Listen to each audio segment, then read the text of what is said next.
good match here at Camp Pendleton between the All-Navy and the Department of the Air Force after the Army defeated the Marines here on their home turf 2-1. We welcome you inside the broadcast booth. I'm Alex Gould. Alongside me, of course, is U.S. Captain of the Air Force, Kristen Lynn. Appreciate you all joining us here today, wherever you may be. What a start to this tournament, huh? We saw a lot of firepower, a lot of tactical changes and movement of the ball. Good passion, good pace between those two. Army ultimately comes up on top. They win 2-1. Yes, Alex, thank you. They really set the tone there with that first game. It was physical, it was fast-paced, and it was a great battle between the two teams. And we're looking forward to seeing that again here for this next one. Department of the Air Force, they are the defending champs. They only allowed one goal last year on their home turf at their home base over at MacDill in Florida. They went 4-0. They beat the Navy 4-0 in the gold medal match. If you're the Navy here, you're playing with a little bit of firepower, some vengeance. You want to return the favor here in 2023.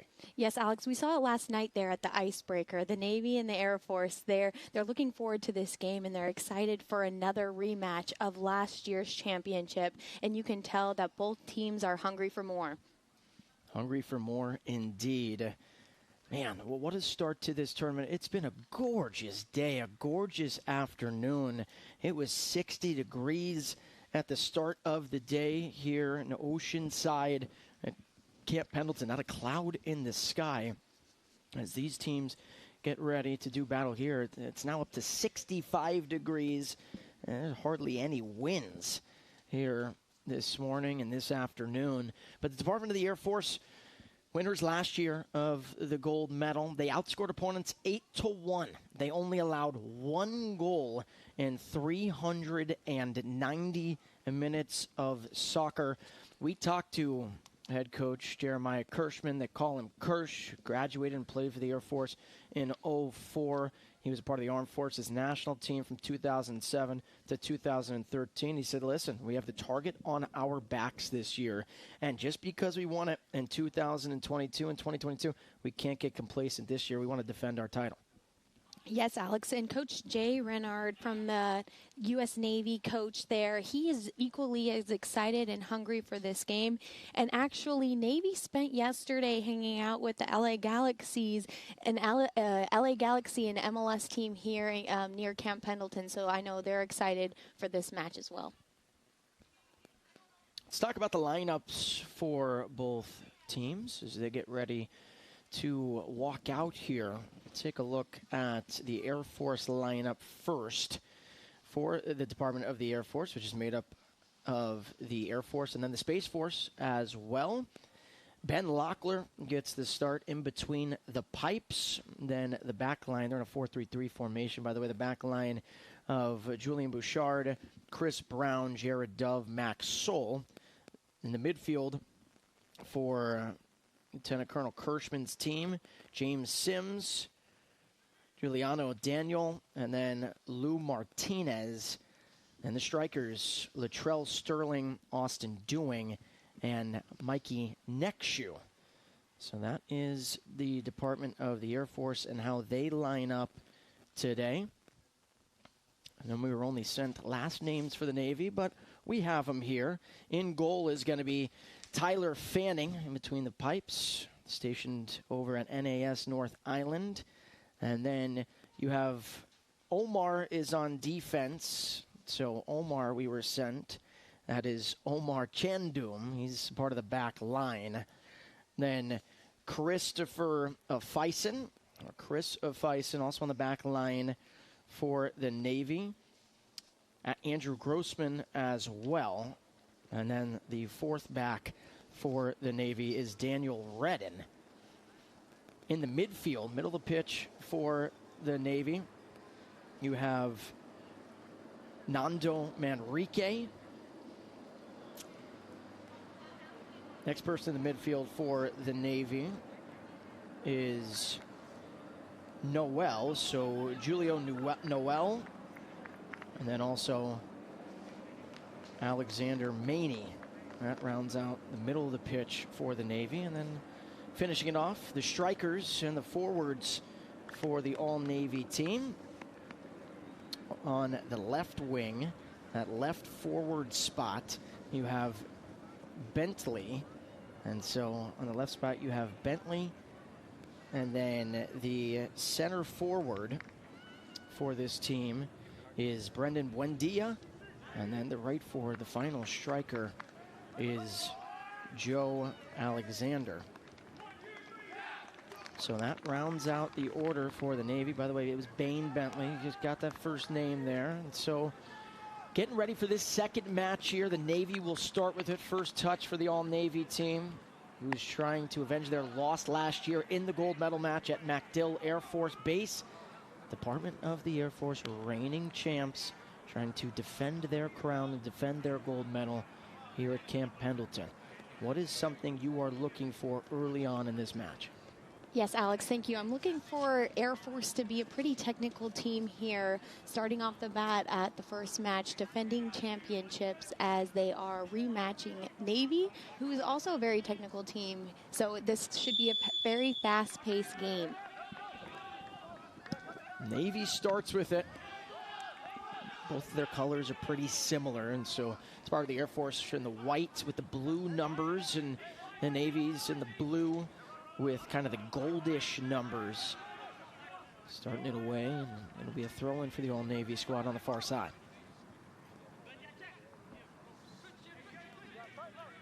I think we're really going to feel the excitement here from both the crowd and the players from what happened the game before as well. That was a high-tension, pretty physical game. So I think we're going to feel that here pretty early on. And that's something we talked about in that first match, right? There's not a lot of scouting you can do. Even if you played against a couple of these guys in the past, right? A lot of the makeup of these teams and these branches is pretty fresh here in 2023. For the Air Force, they have 9 returners. That's the most by far of any other branch, any other team in this tournament.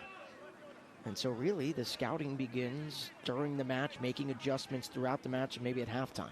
And we saw it a little bit at the beginning there, Alex, that some of the teammates on both sides actually know each other because a lot of them look to compete at the Armed Forces level, past this level for the SISM tournament. Air Force looking for one early here. Chance right away, but wide of the mark that time was Austin Dewing, the first lieutenant who's stationed at Hurlburt Field in Florida. Boy, that was a golden chance, not even 2 minutes into the match. The two Air Force players seem to be pretty disappointed right there. It looks like that maybe a little bit of a miscommunication, but that was a pretty good opportunity early on for the Air Force.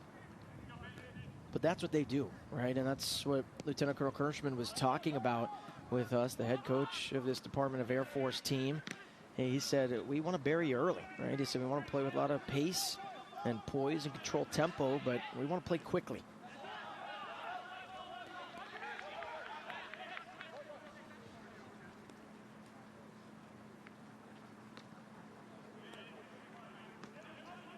And Alex, there's a fun little family connection we have here on the Air Force team with Austin Dewing and James Sims. They're actually cousins, both starting here for the Air Force. That is cool, keeping it in the family. Little cousin to cousin, maybe see a cousin to cousin connection for the Department of Air Force today. Referees, by the way, Abdul Kadre Ndiaye is the referee today. Jacob David Little is the AR1. Peter J. Hansen is the AR2. And then Olvin F. Olivia is the 4th official. These are MLS and USL referees for this tournament. And there is a FIFA scout. Seriously, there's a FIFA scout that is scouting the referees throughout the entirety of this tournament to potentially get them FIFA gigs and move them up to the FIFA rank. So everyone being scouted here. Yes, Alex, this is a great opportunity for all involved, coaches, trainers, players. I know that this is something they look forward to every year, getting together, doing that full 3 or 4 week camp, and then really coming out here to compete. Lou Martinez with the left foot, cleared away by Daniel Redden. So Tyler Fanning is the keeper for the Navy. Tyler Fanning, stationed at NAS North Island, originally from Phoenix, Arizona. He's an ENS in the Navy.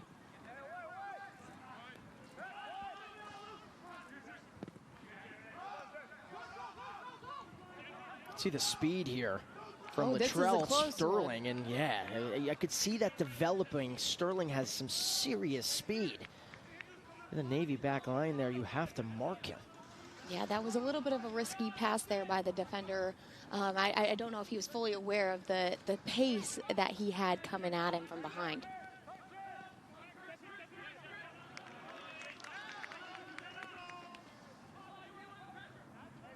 So the Navy's last gold medal win and gold medal victory was in 2003. That was 20 years ago.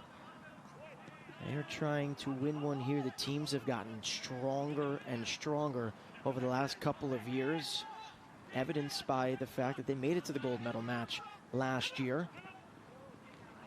I think they have what it takes this season to win it all. They had the largest ever application pool, which was great to see. 135 applicants. They started with 38. That was down at 32nd Street in San Diego. Then moved over to Chula Vista Training Center once they got down to 18 and cut the final 20. And this first game really is important in this round-robin style tournament because there's only 4 teams competing. So this... Julio Noel with a left foot laser and a save.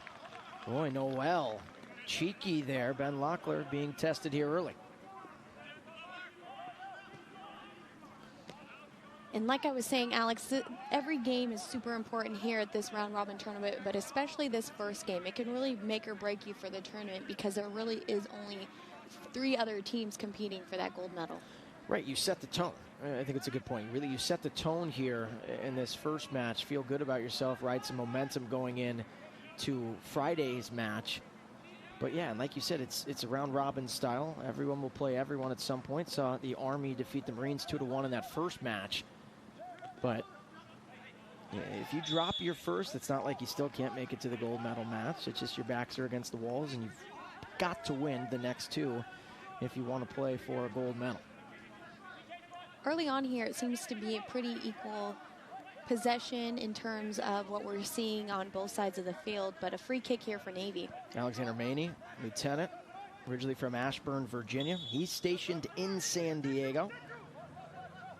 Not a far gig for him. Yeah, it's pretty nice. Maney used to the weather, used to the ball, and that went off the side of the net. What a ball by Maney. Boy, a ripe chance there for the All-Navy squad to get on the board. That shot attempt was by Daniel Redden. So Redden just missed it, but how beautiful was that ball from Maney? That was great service there to the back post, and you can really see that opportunity energized the bench, it energized the team, and you can hear them from here.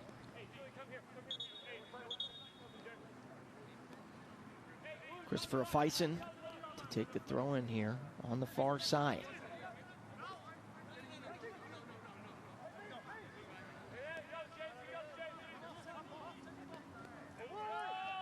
It's a long throw in there for him, getting it into the box. Navy was looking for a handball. It's still inside the 18. Left foot cross and deflected. Maybe a counter opportunity here for the Department of Air Force. That was Julian Bouchard who was leading that counter chance.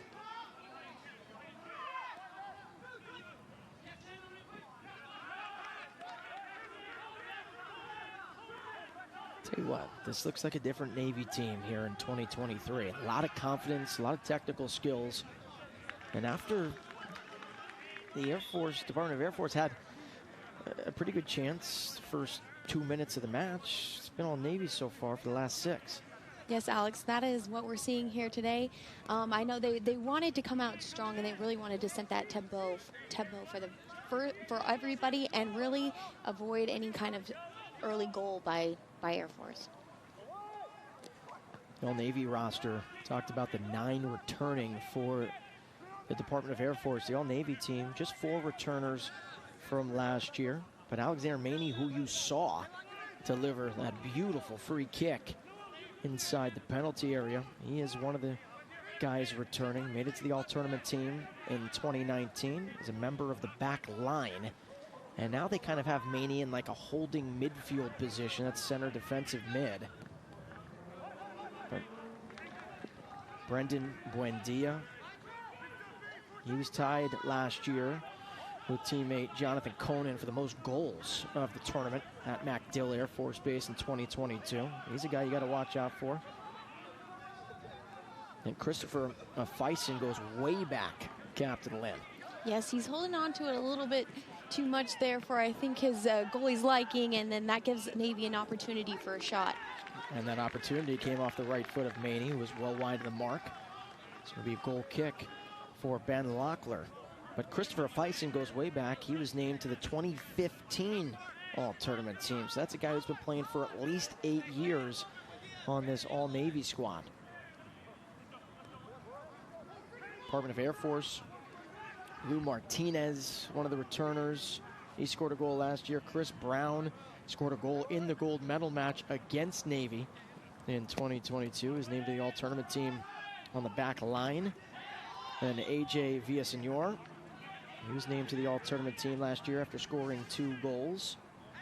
The others, Eric Mata scored a goal in the gold medal match. Misael Gomez scored a goal versus Army last year. And Ben Locklear, not only just the keeper the last couple of Armed Forces tournaments, but he was the starting keeper on the Armed Forces national team when they went to the World Military Games back in 2019 in Wuhan, China.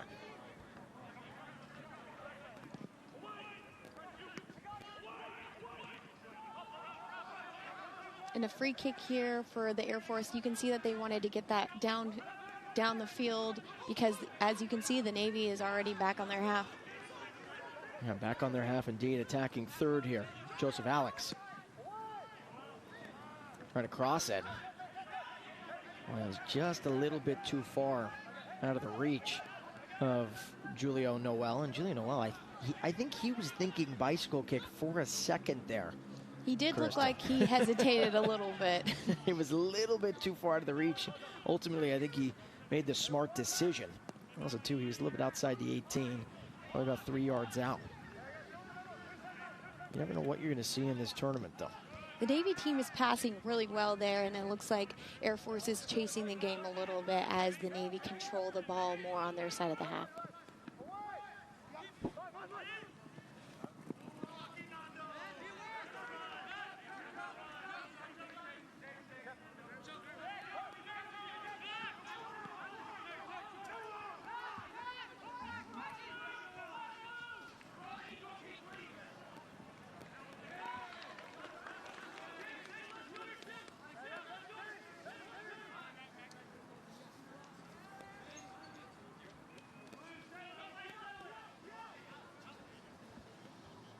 So 13th minute, Alex Gould and U.S. Air Force Captain Kristen Lynn and our wonderful crew from Hill Air Force Base who made the 2 to 3 day trek a couple of days ago to get all of this set up and make sure that it comes to a TV in your living room, bedroom, wherever you're watching. Maybe you're at a watch party at one of the bases around the country or even outside the country. Yeah, Alex, actually, speaking of watch parties, we hear that there is one out there at Hill Air Force Base where Captain and Defender Chris Brown is stationed, as well as where the 2ABS crew is coming from. And Hill Football Club is out there cheering him on there at Hill Air Force Base. There's watch parties all over the place, and I think also part of the watch party from Hill Air Force Base is rooting for the crew, rooting for you and the rest of the crew. We've done a mighty fine job so far. 1 match down into the second match, then 6 to go after the conclusion of this one. And also, I think Hill Air Force Base hoping that the wall can stop this free kick opportunity for the Navy, who have really dominated possession the last 8 minutes or so. And you have 3 players on the ball for Navy for this free kick here. Quick little touch, right foot rocket just wide of the mark. Didn't test Locklear enough there. That was Brendan Buendia. So Buendia, he's originally from Nashville, Tennessee. That's where I live now. He knows the area well, but he's stationed at USS Comstock. Like I said, he's always looking for goal. He scored 3 last year. He was tied for the lead with his teammate Jonathan Conan, who's not on the roster this season.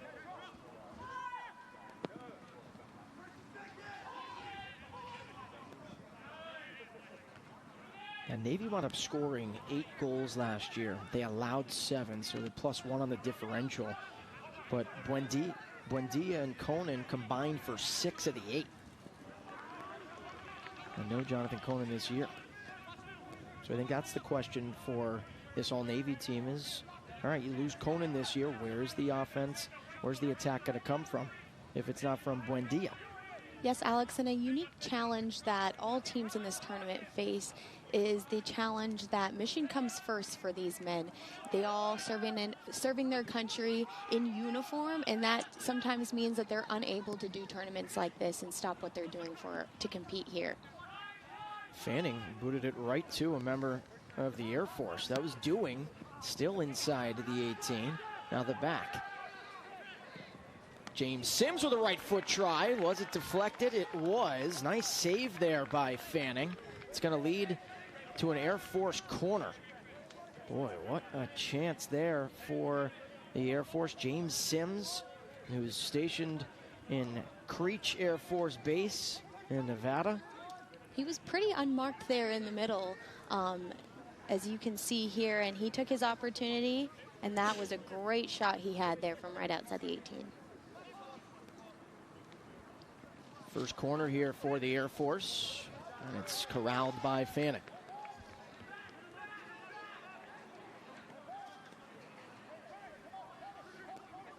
Air Force is starting to pick up momentum here with that shot on goal and the corner kick.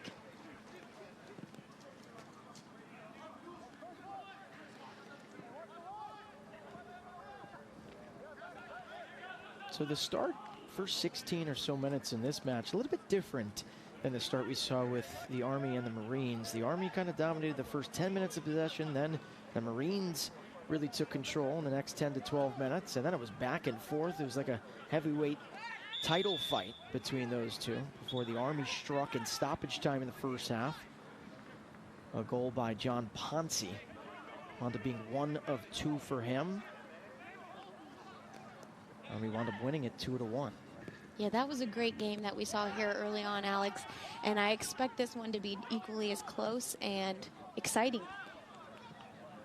Good ball here, opportunity, the speedster, and Julio Noel left foot, and there's the first.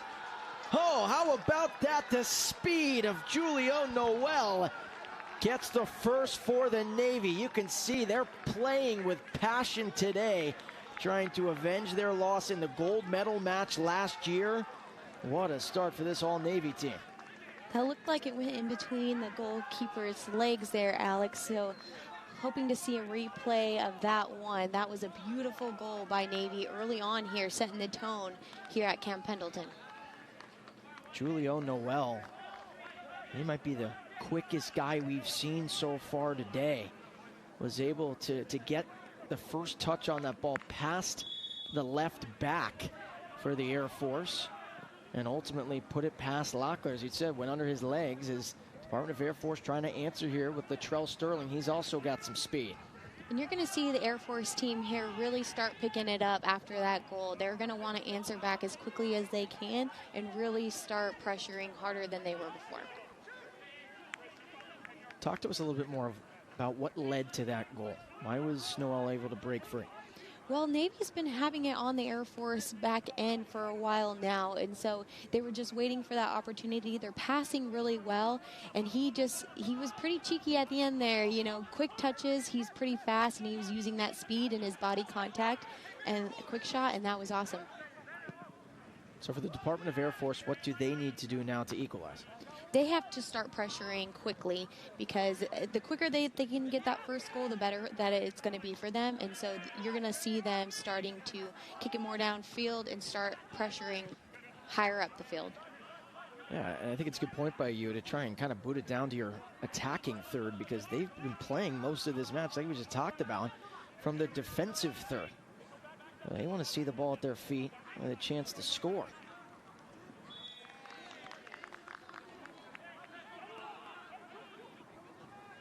That's something that Lieutenant Colonel Kirschman, head coach for this Department of Air Force team, told us last night at the icebreaker. He said, Coach Jay Renard is as tactical as anyone you will see. He said maybe the best tactical coach he's ever seen, and said they're going to come up with a game plan tomorrow, and if we're not ready, we may lose. So he said we got to be ready to go and be able to counter their opportunities and play really good, solid back line defense.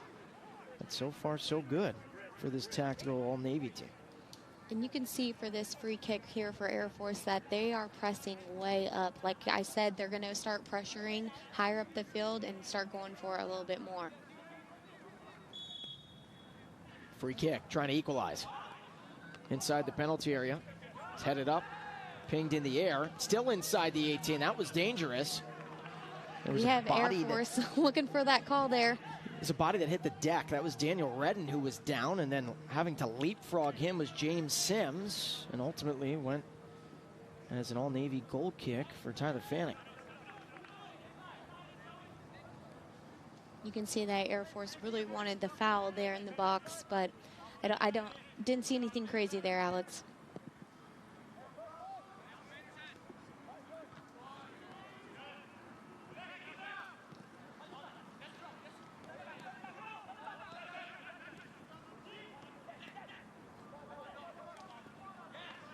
Touch was a little bit too much there from Giuliano Danielle.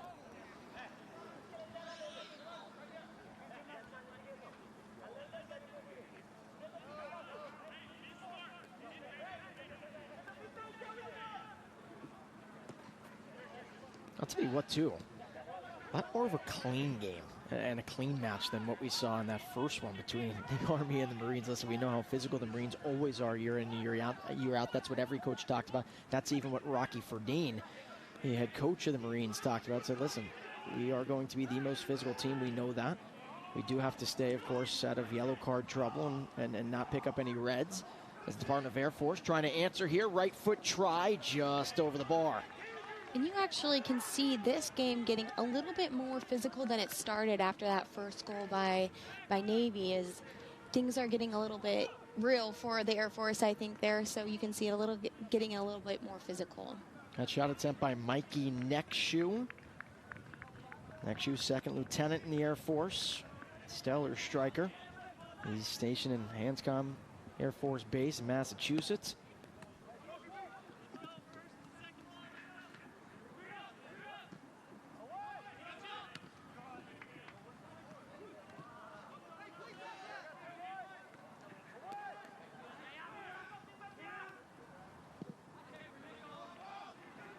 A little bit too much there. I think what Air Force really needs to do is keep the ball, keep possession, because that's what they do best. They're a very technical team, and I just don't think that ball right there is going to be beneficial for Air Force.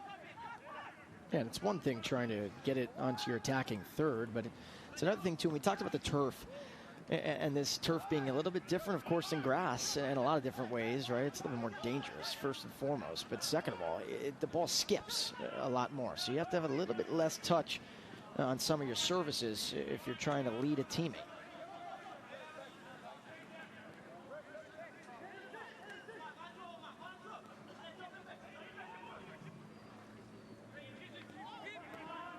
Nobody there for Navy. It looks like he was expecting somebody to flick that onto, but it just looks like there was nobody behind him. Yeah, Manny threw it in, and Julio Noel, the goal scorer himself, was kind of looking around saying, "Oh, is that for me? My bad."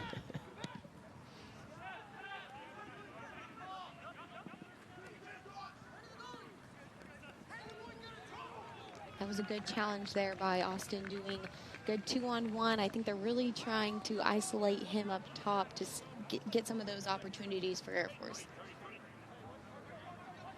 And this is an opportunity. Lou Martinez with a chance here. He's stationed at U.S. Air Force Academy in Colorado. Take this corner with the left foot here. Trying to equalize in the 24th minute.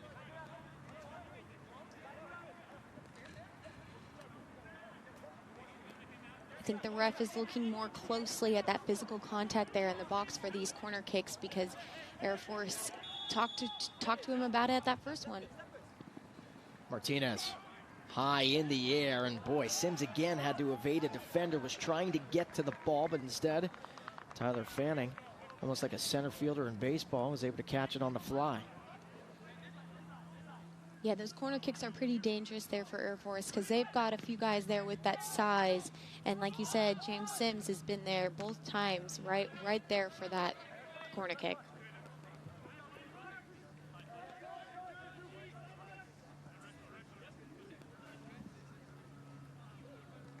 To 25th minute, about 20 and change, 20 and stoppage until the half.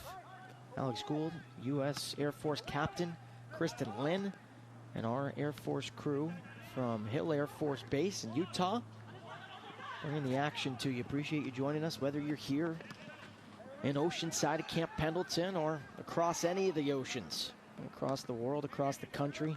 These men deserve it, everything they do for the United States to defend this country, but also showcasing their athleticism. And really, too, that's another point that we talked about in that first match.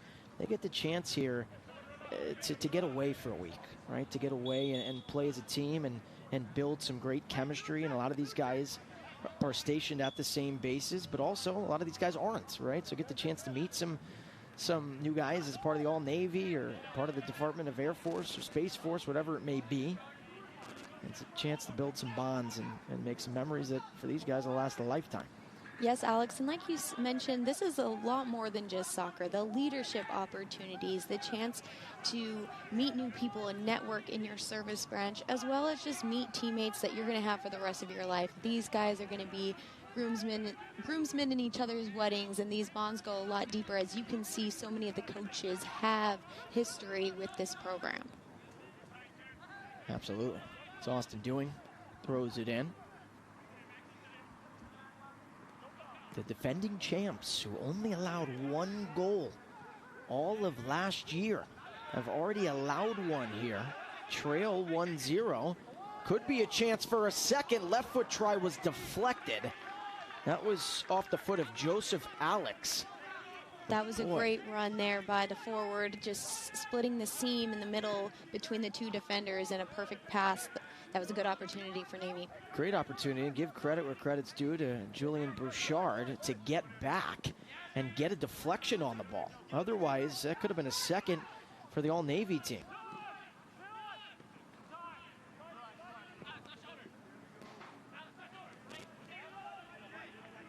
Left back and Jared Dove, who's stationed at Hanscom Air Force Base in Massachusetts. Good ball up here. Latrell Sterling. Good closing speed, though, by Omar Chandum.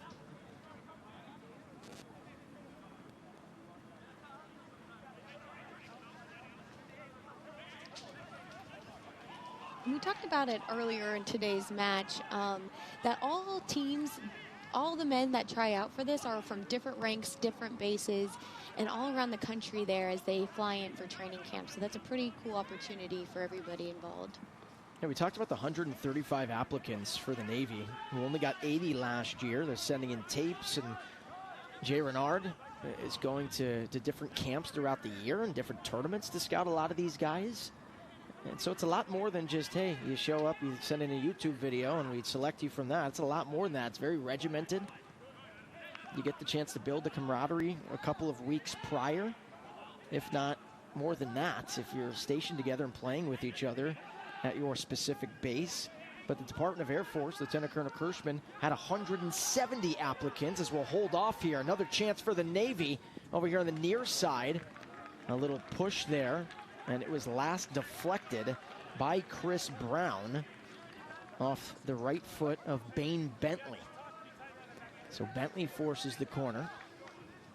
Navy looking for their second.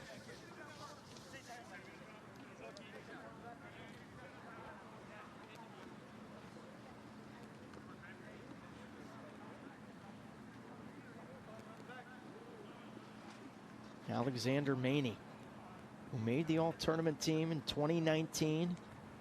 Member of the back line. Maney, right foot, over everyone's head. Air Force throwing. And Navy didn't put too many bodies in the box there, so I think they were expecting it to go a little bit long, but not that long. But 170 applicants for the Air Force. 25 players were invited to tryouts. Players arrived. That was to Santa Maria's, where their tryouts were on March 21st. Final cuts were made last Thursday. And Lieutenant Colonel Kirschman, much like Jay Renard, watched tons of film, tons of video, scouting throughout the year, going to tournaments to find their best 18. Their best 18 for this tournament here at Camp Pendleton.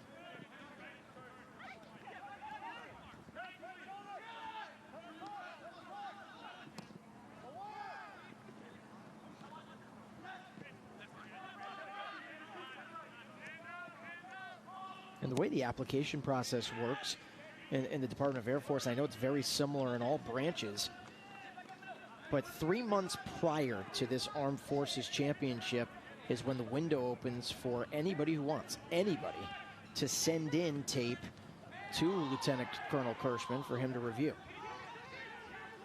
Nothing called there.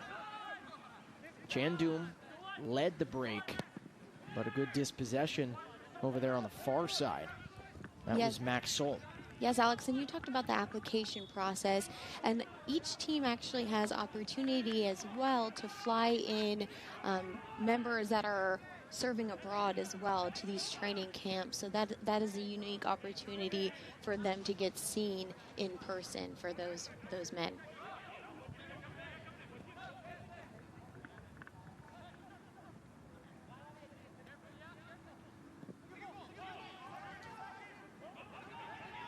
It looks like they're targeting James Sims on that one. He seems to be the common denominator in most of the free kicks, as his size is a pretty big advantage there. Yeah, he's had a lot of action so far, and you could see, though, give credit to the back line for the Navy. They've man-marked him very well so far through the first 31-plus minutes.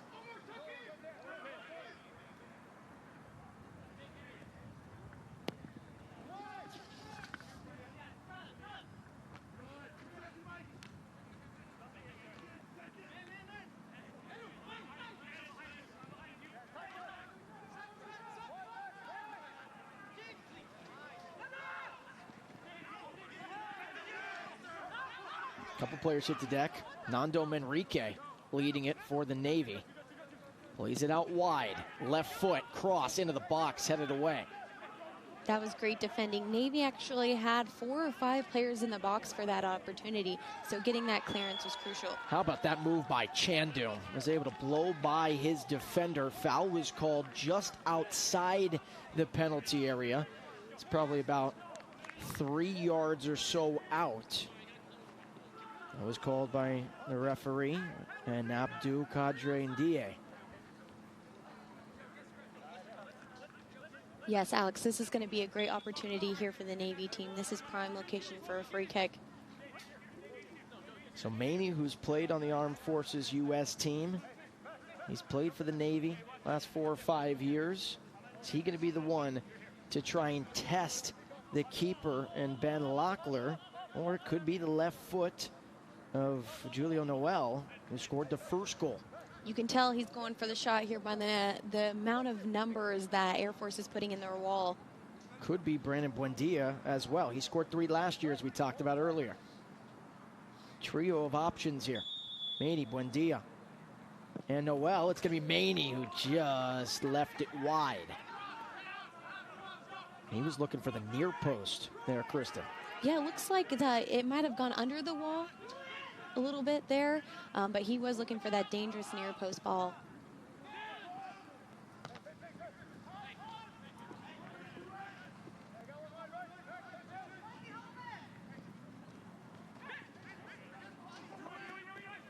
I'll tell you right now, anything can change in a flash, but right now the Navy has just outplayed the Department of Air Force so far. Yeah, we've seen it on this half for most of the game. And I know that the Air Force is going to be looking to tie that up here with just over 10 minutes to go in the half. So time's winding down. You don't want to go into halftime 1 down. But right now, I think anybody could counter with that, too. I think it was a good point. Anybody could counter and say, if you're the Department of Air Force right now, you be careful. I mean, the chances that the Navy keep getting, you definitely don't want to be down 1, but you really don't want to be down 2 at the break. Department of Air Force has just had a tough time the last 20 minutes or so of just controlling possession at all. Yes, and you've seen Navy do a good job controlling possession. Their back line is solid, and they're actually getting more opportunities there for the Navy.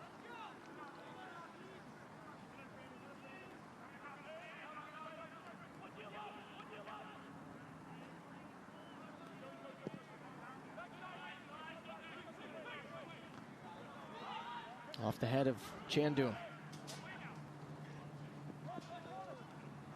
Boy, I'll tell you what, Julio Noel, he's going to be a problem. He's going to be a problem for opposing defenders on him. Speaking of problems, this could be a problem here for the Navy. Nexu leading it, and then found Lou Martinez. So this is booted away by Chandu, and it's going to be a throw-in for the Air Force here. Yeah, Austin looking to play that quick there in the corner. A little bit too much tugging on the shoulder there of the outside back.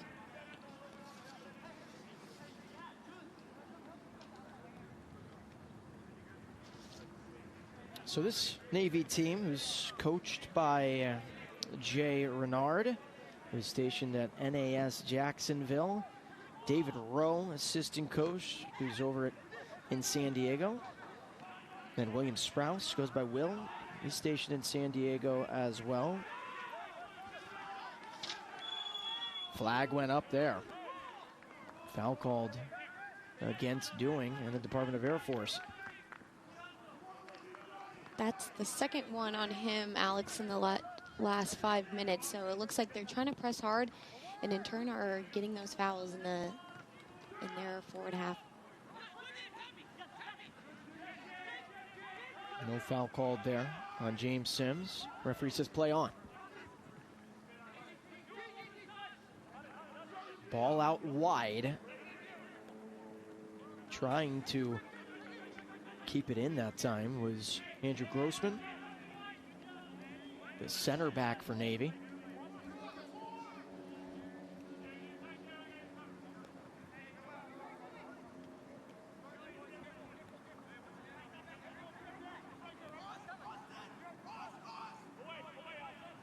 And every time you see one of the Air Force players get it there in the attacking half, you see 3 or 4 defenders quickly on there for the Navy, and they're doing a good job pressuring every opportunity they can get.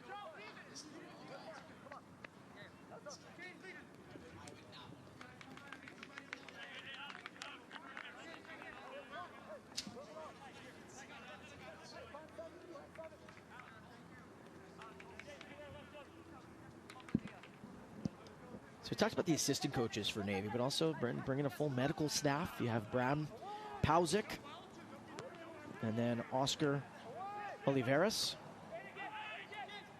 Stanley Ankra, Libitum, and then Luis Zamora is very generous, gave us the lineups.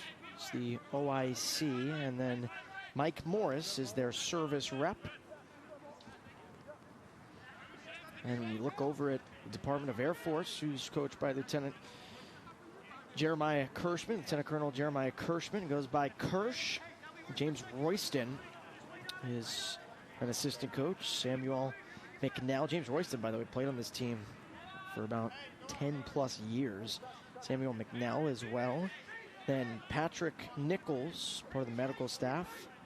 Zachary Leibowitz as well, another trainer here for the Department of Air Force. Rolando Alvarez Villatoro is the ad libitum, and then Gerard Hicks is the OIC, and then the service rep is Justin Gutierrez.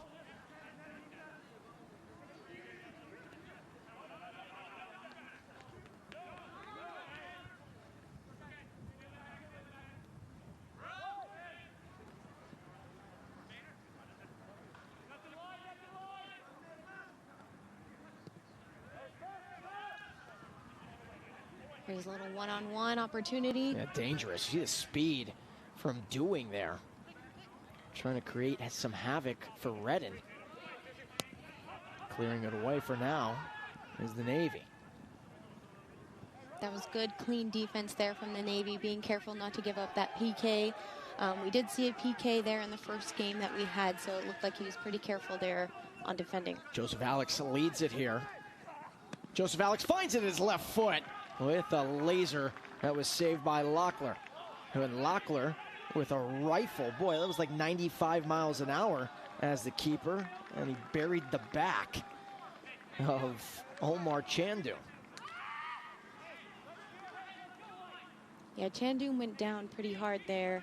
Alex, like you said, that couldn't have felt good because that was a hard ball out there by the goalkeeper. Listen, we don't have the radar gun out, but I'll tell you what, Locklear's got a fastball on him. Chandu says he's okay.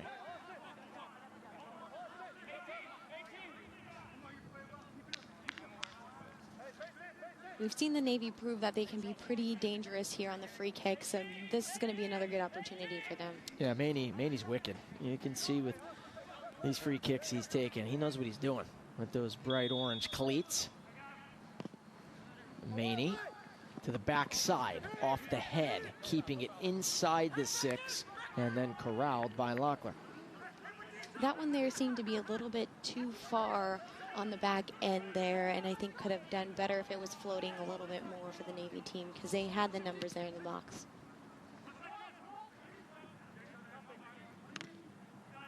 Yeah, maybe a little bit too much from Maney there, but I actually like that idea to try and go near the back post and find Bain Bentley. And Bentley did a nice job of keeping it in play, but like you said, maybe not enough numbers as offside was called.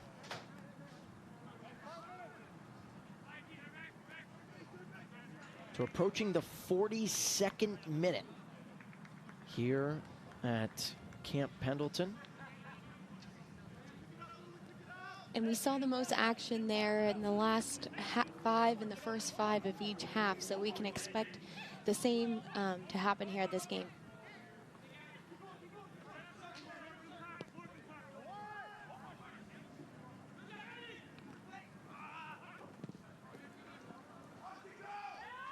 Look at the speed again from Doing. Fanning came way out, couldn't touch it outside the 18. Doing with a left foot. Are you kidding me? Oh, wow. Oh, and the flip. Why not? We got flipping another all flip over the place here at Camp Pendleton. I guess the cousins know the flips. Keeping it in the family with the flips. The goal from Doing, you could see it developing. His speed just too much for Daniel Redding, and it has been so far. And the lone chances that the Air Force have had, but not able to get back and clear it away. Talk about it all the time with the back line. When in doubt, clear it out. And the keeper there, and Fanning, recognized he was outside the penalty area and couldn't touch it there with his hands. Yeah, Austin did a good job. And you can tell that the Air Force, that's what they were going for. They kept trying to isolate him there up top with his speed and his skill, and they were trying to isolate him, those back 2 defenders. So, you know, third time's a charm there, and it went in for them right before the half. That was Andrew Grossman who was trying to leave it. The center back, was trying to leave it for Tyler Fanning, but I think Fanning got caught in between. We talked decisiveness and being decisive as a keeper, but he caught in between because if he grabs it outside the 18, right, it's that free kick coming up, that indirect free kick for the Air Force, and so he didn't want to get that, and he could potentially get a red card in that situation, and so he was trying to let it go into the 18, and then Doing made him pay. And I know that goal was pretty critical for the Air Force going into half. You want to be tied 1-1. That's a lot better of a position to then go into half 1-0.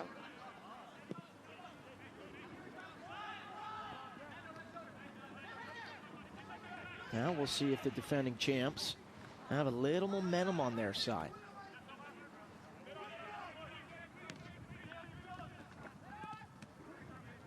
We have seen a few people go down in this half, so we can expect to see a few minutes there of stoppage time as well. So I think a good 5 or 6 minutes left total. So anything can happen there before the halftime. By the way, going back to Sims and Doing, I think that's what their family does. Like family get-togethers, just flipping around the backyard.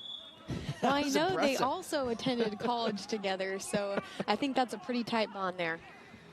It runs in the family. Lou Martinez here. Free kick. Not about playing it short. Instead, elected to play it inside the penalty area.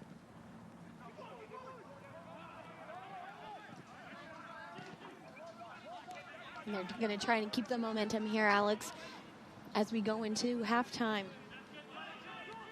Playing it back. Bouchard. Dispossessed.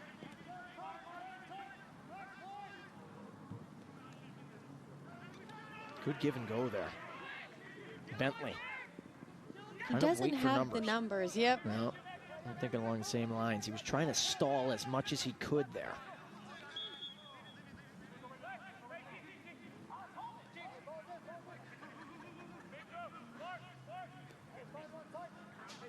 So we'll see how much time is going to be added on to stoppage here in the first half. We saw 2 minutes added in that first match and then 4 in the second half. Navy trying to go back up after the Department of Air Force equalized on a doing goal.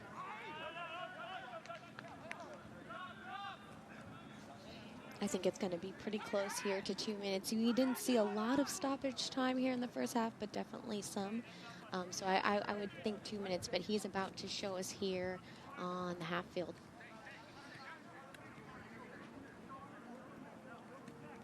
And just 1 minute. Just 1 minute being added. Of course, no substitutions, really no fouls. It was hardly any whistles here in this first half. A lot more clean of a game, if you will, than that first match between the Army and the Marines. So Olvin F. Oliva, the fourth official, puts up a 1. And now you can see both teams are trying to scramble here at the very end to get a goal before we go to halftime.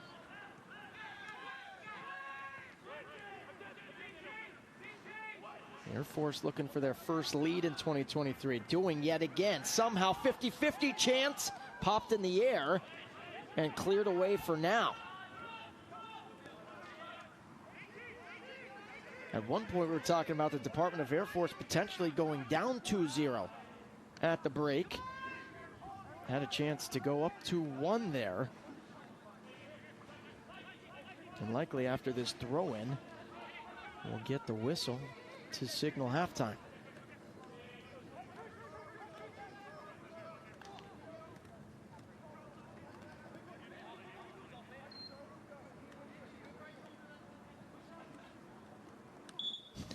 It's always so funny to me that Chandum had to run all the way to get the ball, then run away all the way back to the spot, throw it in, and then the whistle blows. So he got some extra sprints there. But 1-1 here at the half between the All-Navy team and the Department of Air Force. There's Jeremiah Kirschman, Lieutenant Colonel Kirschman, who wants to talk it over, giving handshakes. He knows that they were outplayed for about 30 minutes there, Captain Lynn. But that nice goal, and really all by himself, Austin doing to equalize in the 42nd minute. And if you're the Navy head coach and Jay Renard, you got to be pleased with the first 30. But then you also got to think that they think that maybe they should be up going into the break here. Yes, Alex, you can see that neither team seems super jazzed to go into halftime by the body language and some hanging their heads a little bit. Nobody wants to be tied 1-1, and I think they both had the opportunity to get ahead. So I know that they're kicking themselves for that, but we can see that there's going to be a lot of action here in the second half. So 1-1 here at the break at Camp Pendleton. A gorgeous afternoon in Oceanside. 1-1 between the Navy and the Air Force. Second half action when we come back.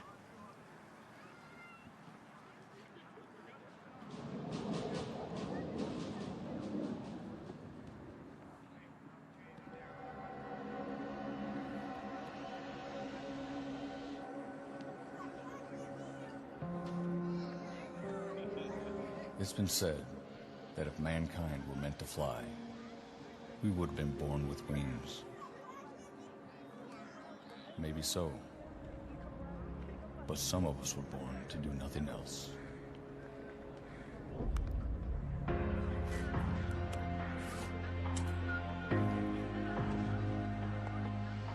Whether we're sitting behind the stick, calling the shots from the back or in the belly of the plane with our finger on the button. We make sure the U.S. Air Force is without equal. If that sounds like bragging, it is. Every time we put on that flight suit, we join a long line of heroes with names like Doolittle, Olds, and Saigon. We fought over the hills of San Miguel in France and over the sands of Iraq. During the Cold War, we flew around the clock carrying nuclear warheads, prepared to do the unthinkable if we had to. We've broken every barrier put before us, and we'll keep breaking them. We owe it to our crew and all the airmen who bust their tails to keep ours flying. It's up to us to keep this legacy alive, to pass it on to the next generation of pilots so they can pass it on to that kid looking up right now, dreaming of their turn to defend these skies. The day they pinned those wings on our uniform was one of the proudest days of our lives. Then we broke them in half and gave a piece to someone we love. Because when your job is responding to threats around the world, it means you're usually somewhere other than home. So when we are, we make it count. There are some who think we're all the same. It's obvious they've never walked a flight line. We're as different as the birds we fly. Bombers, fighters, the heavies, even planes without a cockpit. We take pride in that, and we make sure to let each other know it every chance we get. But make no mistake, we're all brothers and sisters, wingmen till the end. In a fight, we have each other's back, or else we're not coming home. So if you see us walking around base with our sleeves rolled up, acting like we're invincible, that kind of confidence comes with the job. We put our lives on the line defending our freedoms, testing new aircraft, and training new pilots. We turn everyday citizens into our nation's sword and shield. We've logged more flight hours than we can count and paid the price to be the best. Because of that training, because of the bond we share, because of the battles we've fought, this Air Force is second to none. Up there, we don't fear anything. Fear is what we instill in the enemy every time we're wheels up. No, we weren't born with wings, but we sure as hell earn them every single day. Aim high, airmen.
Back here at Camp Pendleton.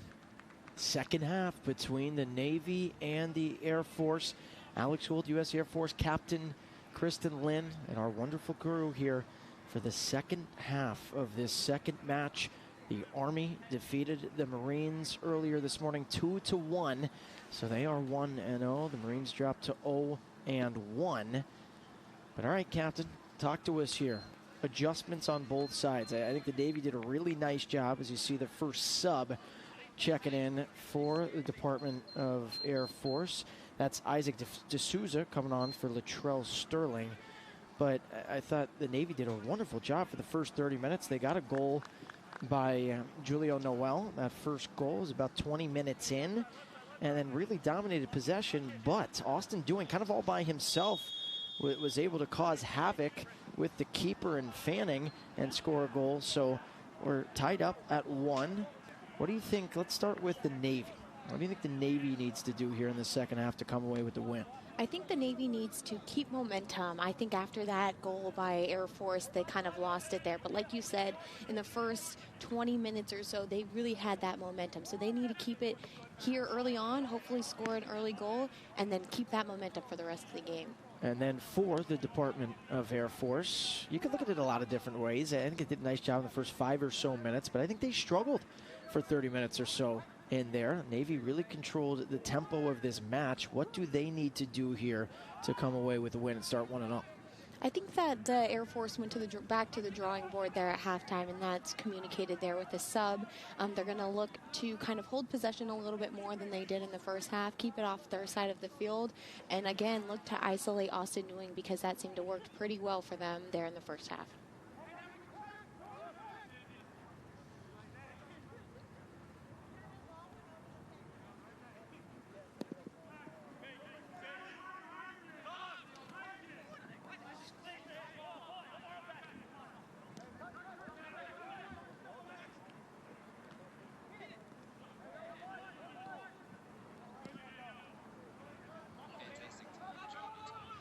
Good ball here. Battle. It was between Bentley as well as Jared Dove. This is starting off like we started off that first half here, Alex. Navy seems to be in control and trying their best to keep it on this side of the field. I was a bit surprised by that call there. I thought maybe it should have been a Navy throw-in instead. Ruled an Air Force throw-in. Tied up at 1. We talked about the scouting earlier in the first half and how you really can't scout too much. I mean, maybe you've seen a couple of these guys in previous tournaments in the past, but can't scout too much. But now that you've got a half under your belt, and that's what you talked about the adjustments on both sides, I think now they kind of know, okay, this looks like this is what the Department of Air Force is trying to do with the 4-3-3. This is what the Navy's trying to do with the 4-3-3. Then do you switch formations, right? Things like that, tactical changes. You saw the sub, the Air Force come in, and Isaac D'Souza's a right foot try. Man, that was rocketed off the right foot there. That was Nando Manrique. And Air Force looking to play quick there in the back. Like I said, trying to keep possession there, starting with the black line there. That's a rare whistle. We have not seen, or excuse me, we have not heard many of those today. But we get a whistle there. Air Force plays it quickly. It's definitely not as physical of a match here today than we had earlier with the Marine Corps and the Army. So, like you said, those fouls have been rare. Max Sol inside the 18. Tries to find a teammate, dispossessed. Navy clears. Well, maybe. Anything's possible with Noel and his speed. Looking for a counter. Manrique. And you can see Air Force, as soon as they lose it, they're quick to get it back here due to their pressure. Once they lost it, 3 or 4 men all at once hunting down that ball.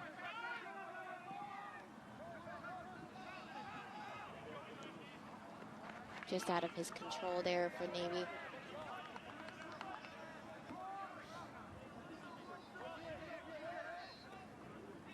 So in the first match last year at MacDill Air Force Base, Navy beat the Marines 3-1.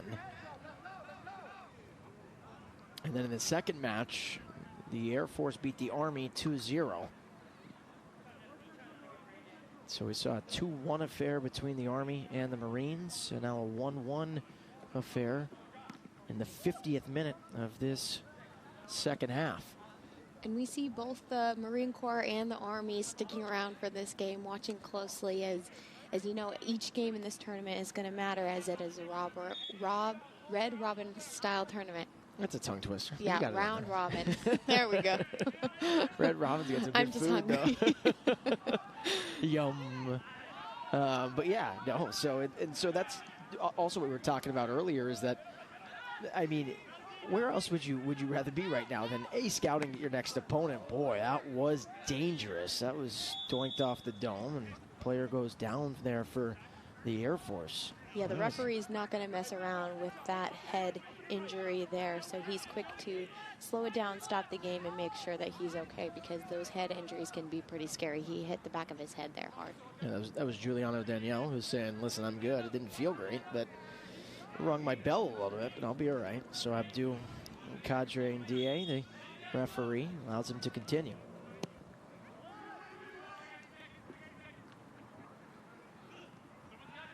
That was friendly fire, too, by the way.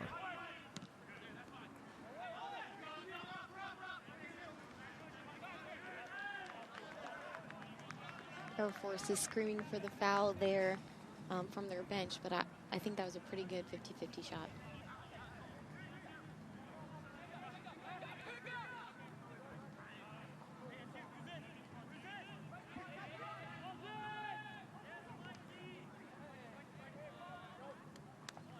Somehow Chandum keeps it alive on that far side. Manrique. Noel.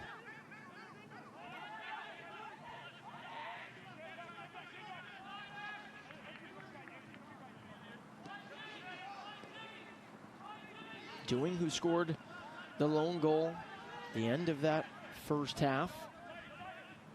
Is he going to make his mark here in the second?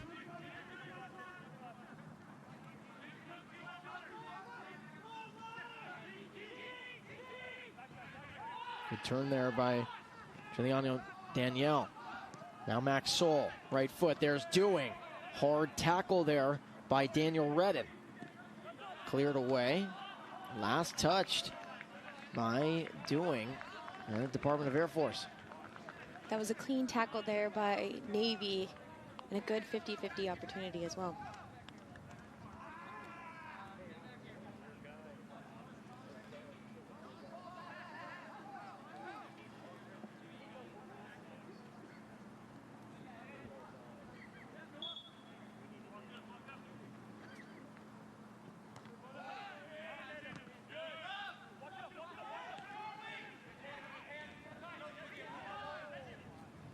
Tell you what, that was actually a key defensive stop there by Jared Dove. He doesn't get to that ball. The Navy had numbers. It would have been a 3-on-2. So Dove, in a 1v1 situation, able to win it. Next you.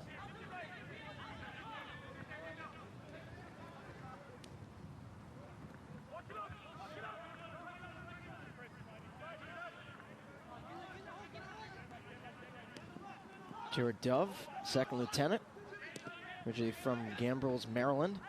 He's stationed at Hanscom Air Force Base in Massachusetts.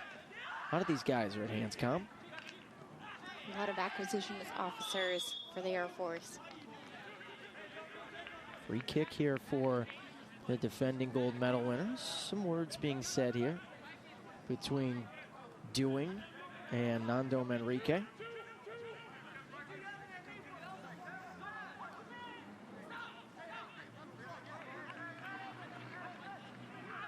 We saw a lot of jawing back and forth in that first match between the Army and the Marines. Some great passion on the pitch. These guys want it as bad as anything. This is a good opportunity here for Air Force, as they're pretty strong in the air. We saw in the first half that their target there was James Sims, so looking to see if that's the case now. Giuliano Danielle to take it. Stationed at Columbus Air Force Base.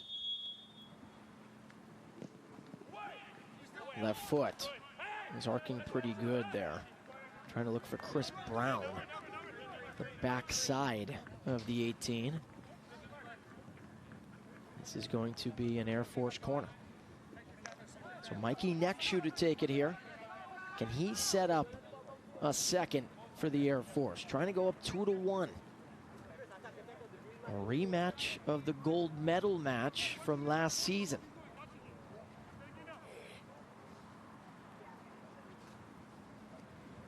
Nexu into the penalty area. Originally got the head of Jared Dove. Enrique clears. Trying to play it back there is Bouchard. That was great pressure there by Navy and looking to get it back and on their side of the half.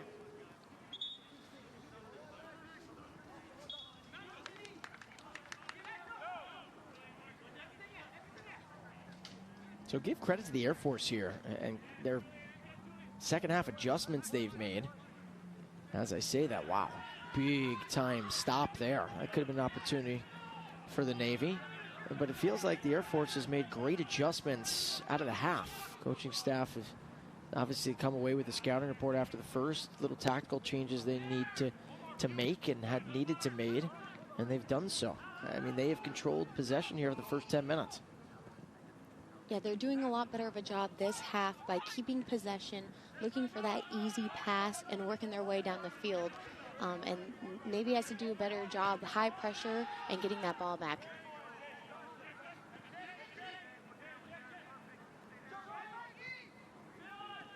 Dangerous pass there. Could be a second for the Navy. Right foot try is deflected. Oh my, Bain Bentley looked like he was going to have a 1v1 with the keeper there. It looked like it was going to be him versus Locklear. Then all of a sudden, out of nowhere, Chris Brown with a really nice play to deflect that away. And that was the high pressure we were talking about here, Alex. The more that they can make them make that bad pass, the better it's going to be for Navy as they get closer to the goal.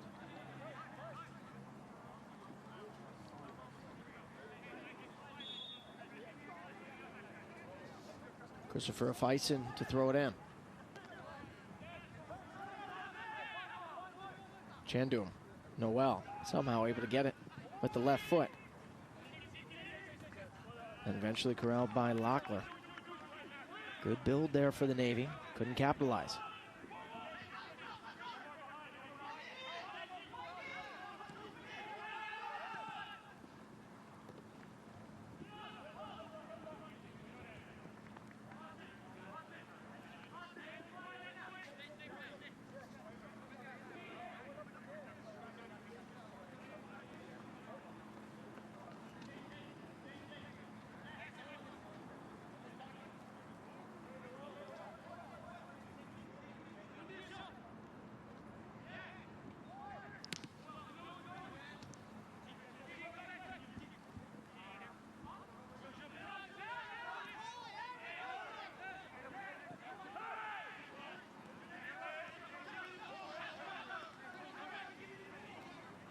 Just feels like here with Noel for the Navy. Give credit to the Air Force, do a nice job man marking him. I know he's playing that center attacking mid spot so he can get back defensively as well if need be. But boy, it looks like he's waiting to strike for a second time. Speaking of trying to strike for a second time, he scored the first, the equalizer. Now trying to put Navy up 2-1, slide tackle. That winds up as an Air Force corner. He looked like he hit the back of his head there as he went down for that tackle. That was a good tackle by the defender, a good clean tackle all ball. That's Daniel Redden, who banged his head on the turf, and he's down. Hoping that he's okay. Take a look.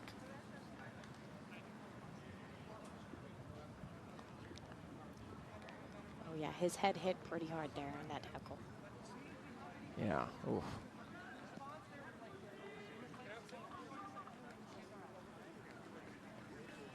So Redden goes down, hoping that he's okay. And talked about the turf.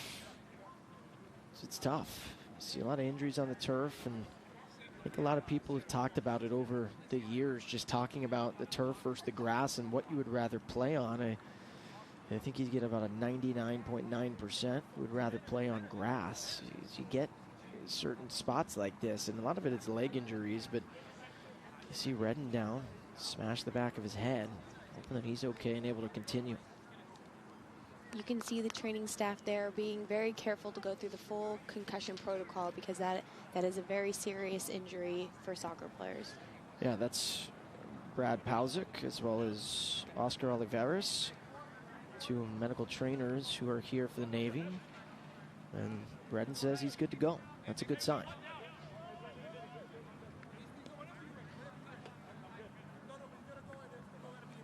And because he smashed his head, going to make him sit out here for a second before he comes back on. That's what Abdul Kadri and DA, the referee, is saying.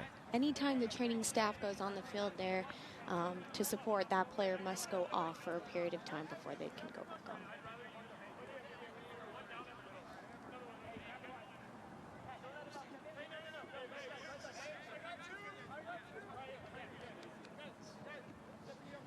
Lou Martinez to take the corner. Can he put the defending champs up 2-1? Left foot punched away by Fanning. Who's going to get to it first? That was Manrique. Noel trying to lead the break. Good interception there. Great defense there by Max Soul.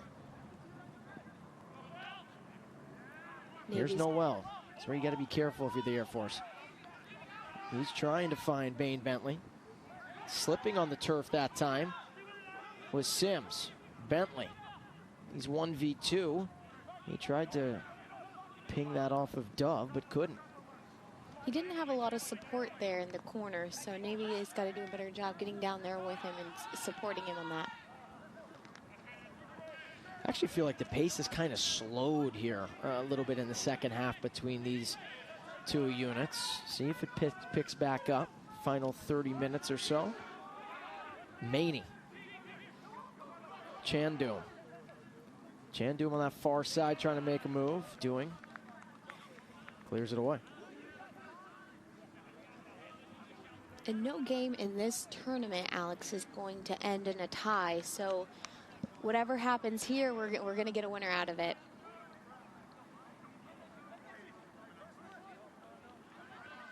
Yeah, if it is tied up after the full 90 plus stoppage, it'll be 15 minutes of extra time, golden goal. So first team to score wins. If nobody scores the first 15 minutes, you get a second 15 minutes, again golden goal. If anybody scores in that second 15 minutes, it's over. If not, penalty kick shootout. Yes, and that golden goal rule only applies to this first round here, not the championship game. So if we make it that far, you know, they're not going to do a golden goal in the championship game. Right, so if it gets to extra time, they will play 30 minutes added no matter what. And then if it's still tied after the 30 minutes, guess what? It'll be a penalty kick shootout. Thrown in. Navy looking for their second, not going to get it there.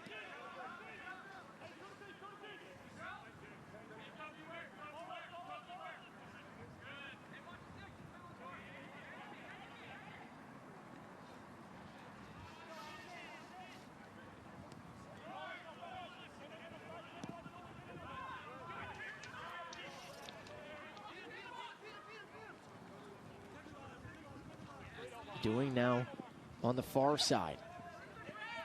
Battling with Chandum. That's been a fun battle to watch the entirety of this match. And Doing is looking at the referee and Abdul Kadri and Ndiaye and saying, what happened there? If anything, that's a no call. But Chandum, great defense there. The right back for the Navy. He is being tasked right now to man mark Doing. Not an easy task for him. And you can see there that Doing, talking to the referee, disagrees with that call. Doesn't think that that should have been a foul.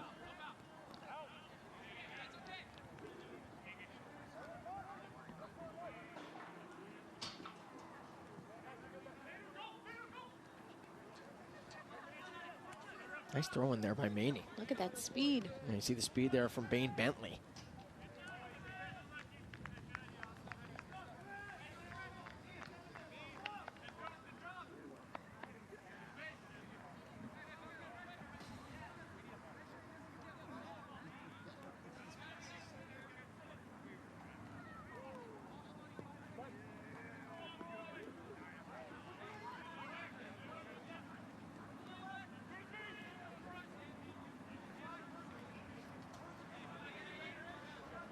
'65th minute. Alex Gould, U.S. Air Force Captain Kristen Lynn. Appreciate you joining us here. Maybe just getting off work, checking in. The Army defeated the Marines this morning 2-1. So the Army trying to get back on the top of the podium, win the gold medal for the first time since 2019. Air Force, the defending champs right now, tied with the Navy. This was the matchup last year at MacDill Air Force Base in the gold medal match. Air Force comfortably winning 4-0. Today, Captain Lynn, a different story. Both teams have been pretty darn even. Yes, Alex, it's been pretty back and forth here. Both teams have been controlling possession pretty evenly, and we're starting to see it get a little bit more physical as the time moves on and the no score has happened this half. It's also tough because obviously this is a Marine Corps base, right? We're here at Camp Pendleton, and so you saw a lot of crowd, a lot of Marines out here cheering on their fellow Marines and the 18 playing in the game this morning. But here, that's just how it is, right? But here, you get a little bit less of a crowd, of course, tuning into this game between the Air Force and the Navy. So a lot of times, you have to create your own energy, both on the pitch and on the sideline. And so sometimes that can be tough.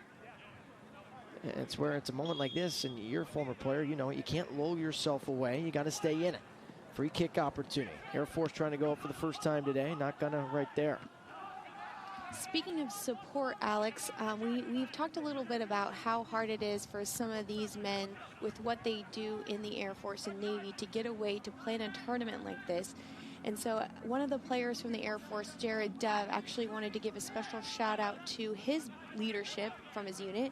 That is Colonel Rich Lopez, Lieutenant Colonel Max Reel, Captain Cameron South, and Lee Bierman. So thank you for letting them come out and play with us today. Absolutely. They deserve all the shout outs in the world. This could be a little turnover here. That was almost a handball from Brown. There is Jared Dove with those shout outs. He's a terrific center back for this Air Force unit.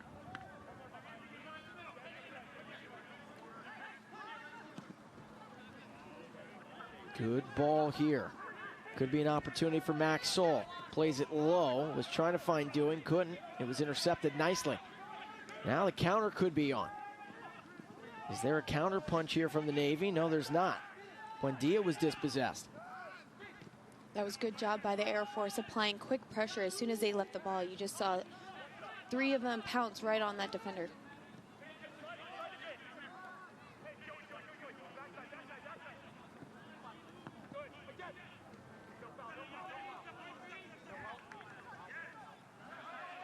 Bouchard was battling. It was won by Noel in the Navy. So 2 subs coming in here for the Navy. Navy 1 for the Department of Air Force.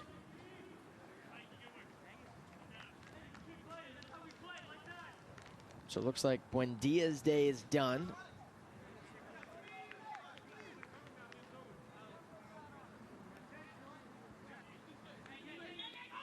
Checking in for the first time, Jaden Joseph, stationed at the USS Ronald Reagan.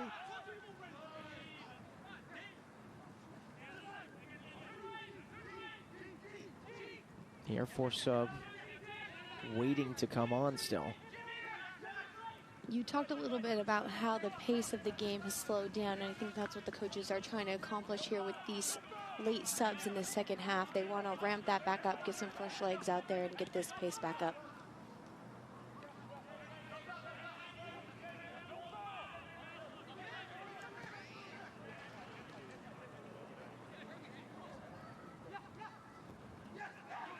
Air Force trying to string something together here. I think that was frustrating there for Max Soul. He was trying to call for it from Mikey Nexu earlier, and then Nexu played the through ball a little bit too far.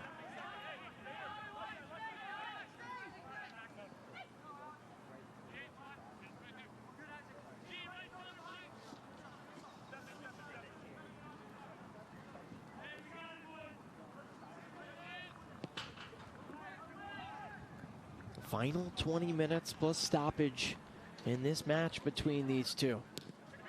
A crucial first game. Well, it won't be the final 20 minutes here, Alex. If we stay tied up, we will go to overtime and get a winner for this match.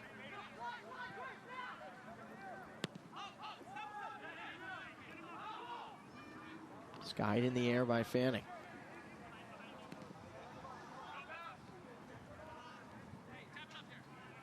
And Air Force is still waiting for their sub to come on.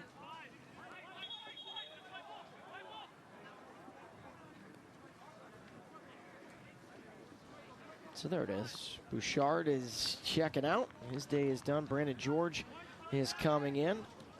Brandon George, he is one of those guys who is overseas in Germany. Over at Ramstein Air Force Base in Germany.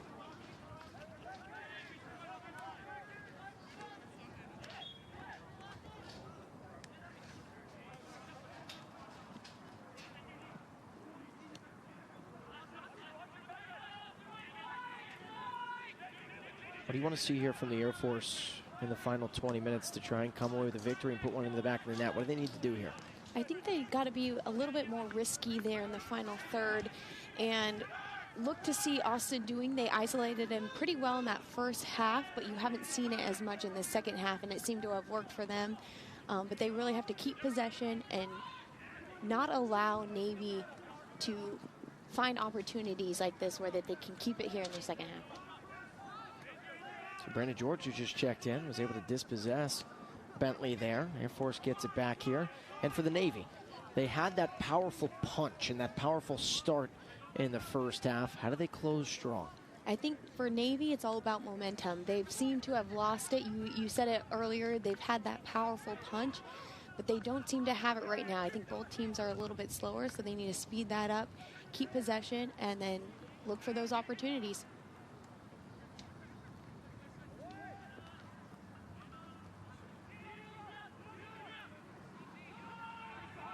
This could be something here. Doing, instead of electing to play it up wide to Nexu, played it back to Soul. Doing. Soul, he was well off. The flag, though, stayed down initially, but it's just because Soul didn't go for it. Yeah, and that was a good idea there by Austin, doing, really looking to slow the game down, trying to get as much numbers as he can on his side of the field before attacking.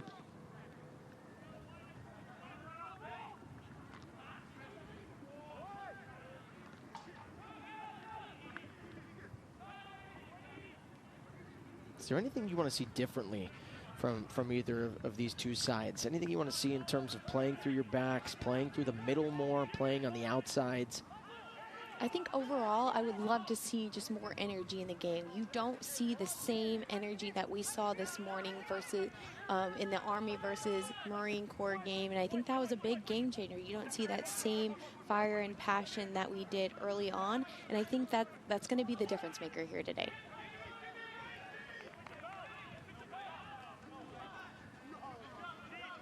And I agree with you there. I mean, we talked about it. Marines, of course, hosting. You get more fans out in that first match between the Army. But yeah, I liked the physicality of what we saw from both of those teams. And in this game, it's not to say that these guys aren't trying to win a gold medal. We're trying to win this first match. But yeah, and we talked about creating your own energy here, especially, you know, in the final 16 minutes. If you foul someone or something, trying to play with a little bit of passion here in the final 16 or so, if it doesn't go to extra time.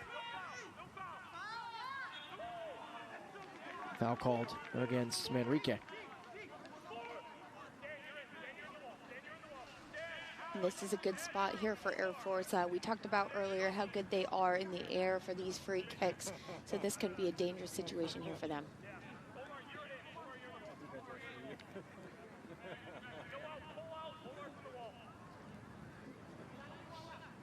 trio of Air Force athletes out there talking about it. Talking about who's going to take it, what they want to do with this. Now it's down to two, Nekshu and Daniel. Let's see. It's going to be Daniel with the left foot. Trying to chip one in off the head of Dove. Could be the second. Popped in the air and over the bar. Who was it last touched by? It was last touched by the Navy. This will be a corner kick on the far side.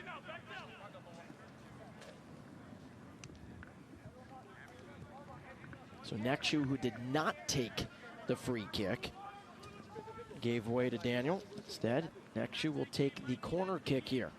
And it looked like Daniel went over there for a quick, short corner kick, but Navy, oh, and here we go, quick, short corner kick. Off the head. Boy, that was nice there from Brown. Just couldn't quite angle it on that header. Inside the 18, just outside the 6. Lou Martinez battling. Somehow it's still in. Dewing thought it was deflected. It was not. It's a goal kick for Fanning. So final 15-plus stoppage of regulation here. Will we get a winner in regulation? Will we get a late goal to take the lead? Or will this game go to extra time?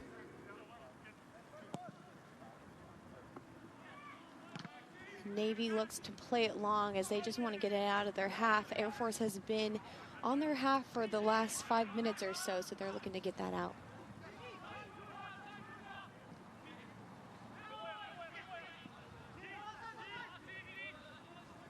Doing nice ball. Air Force looking for their second. Not able to control it. It was Isaac D'Souza. You can really see the effect there of those subs as he becomes critical in those opportunities with fresh legs able to make those long runs.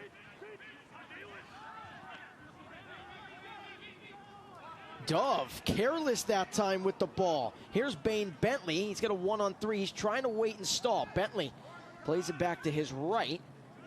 Deflected by Sims nicely. Slims with a little push, starting to get a little bit more physical. And the foul is called against Joseph Alex.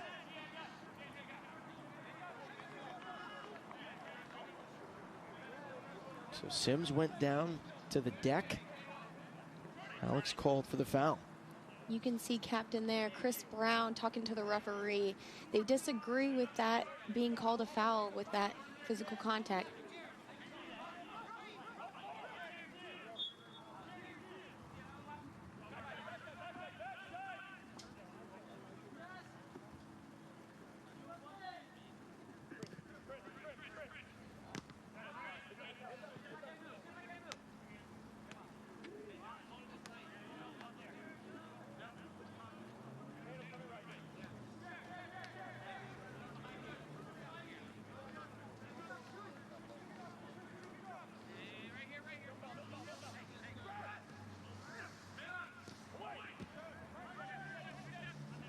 I like what I've seen from Bain Bentley as well. He's got some serious moves, really good speed, really technical striker.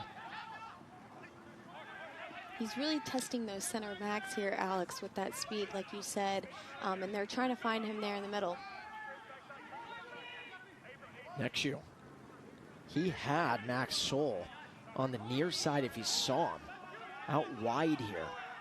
If he switched side of the pitch, he had Soul with a lot of daylight, a lot of space.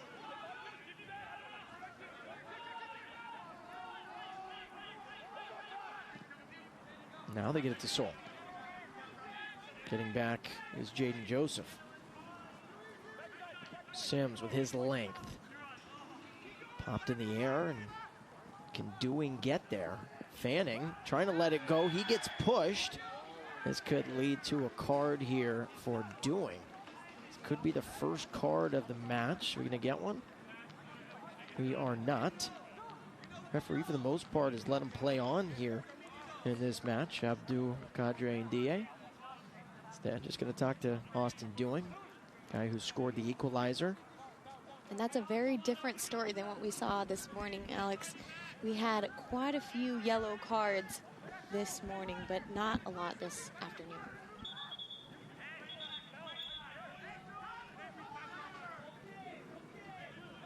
Fanning was trying to move it up there a little bit. 80th minute. Is this going to be the final 10 plus stoppage? Or are we going to see some extra time for the first time in this Armed Forces Championship tournament? Who is going to step up and be the hero?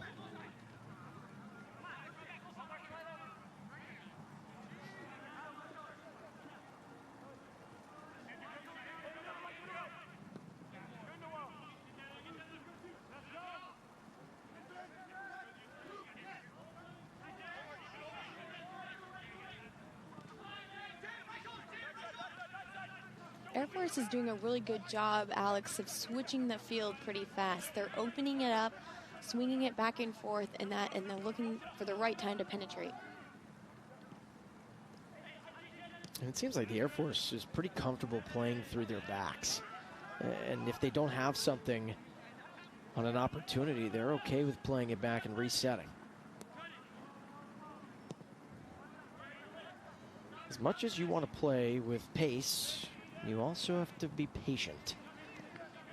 That's why this sport, I think, is so beautiful oftentimes, is because, sure, you can see counter opportunity, you can see guys 1-2 punch and score in a blink of an eye, but also you can see a whole attack start from the keeper to one of the backs to another back to a center mid and work their way up to building that momentum towards a goal.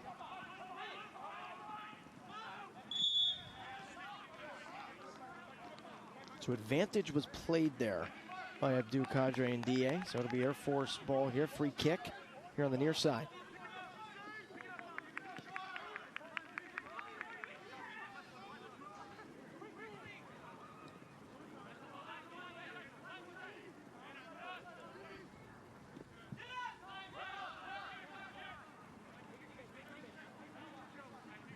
The Navy, who lost 4-0 last year in the gold medal match. They started this one out really nicely. A 1-0 advantage pretty early on, about the 20th minute, on a goal by Julio Noel. But then answering that Noel goal was Austin Dewing, who scored in the 42nd minute to equalize just before the half. And really, you could look at this any which way. These teams, I think, have played pretty close to a draw. I know we won't get a draw in this. They will play till we get a winner. But Dewing really kind of made something happen out of nothing to score that goal in the 42nd minute. Other ways, Kristen, it would be 1-0 Navy here in this 83rd minute.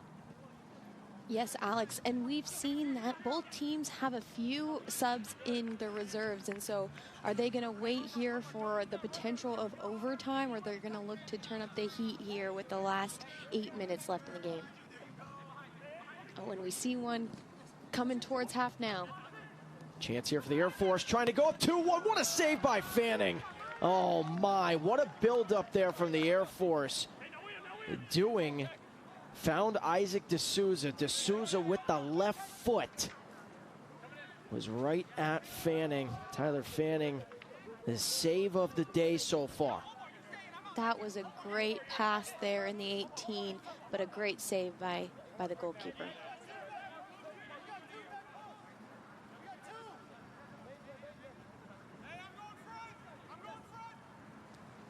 Corner, still looking for their second, and the Air Force keeping it in. There's D'Souza, deflected by Chandum. And another corner kick there for Air Force. What a deflection there by Chandum. I think that the Navy didn't realize that Chandum had slipped and he was still back there because they were looking for an offside call, but that was right to keep the flag down. Then D'Souza yet again gets a shot deflected. And that was two great opportunities by Air Force back-to-back. Let's see if they can finish this one. It's the third time the charm for the Department of Air Force. Little give and go action. Cleared away by Redden. Sims playing it back. Next shoe may reset, or excuse me, Sol may reset. Over to next shoe. Next shoe goes down, and this is going to be our first card of the match. So next shoe didn't appreciate that. Ooh, a red card. He must have said something. Oh, excuse me. So that was the second yellow. Oh, that was his second. By Noel. Wow, so he gets sent off. Noel's day is done. He can't believe it. Playing aggressively with a yellow already.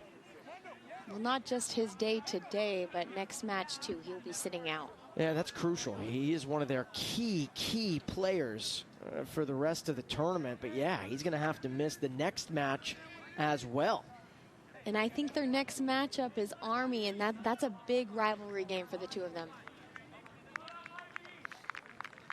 So Noel is sent off with the double yellow, and now the Air Force will play up a man for the rest of this contest. That's the last thing you wanted to see if you were the Navy, besides a goal being scored.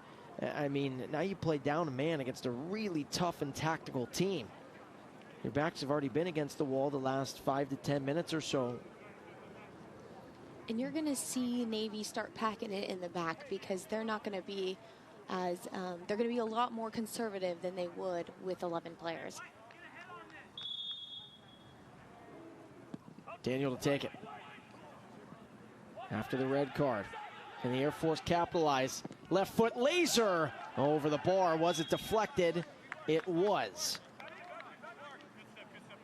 So A.J. Villasenor, a staff sergeant. He's at Luke Air Force Base in Arizona. He almost sent that ball to Arizona there, Captain Lynn. Yeah, with that deflection, that's not what the Navy wants right now. Not another free kick, as they are outnumbered there in the box and on the field. Lou Martinez, 87th minute. Air Force have not led in this match. Punch by Fanny, he's outside the 6. Cleared away by Maney. That looked to go through his arms there, but his defender got his back as he's cleared that off the back line there. Dangerous there from the keeper for the Navy and Tyler Fanning. But that's why you position the back line in case something like that happens, right? You have somebody like Alexander Maney who can clear it away immediately. Get out of harm's way.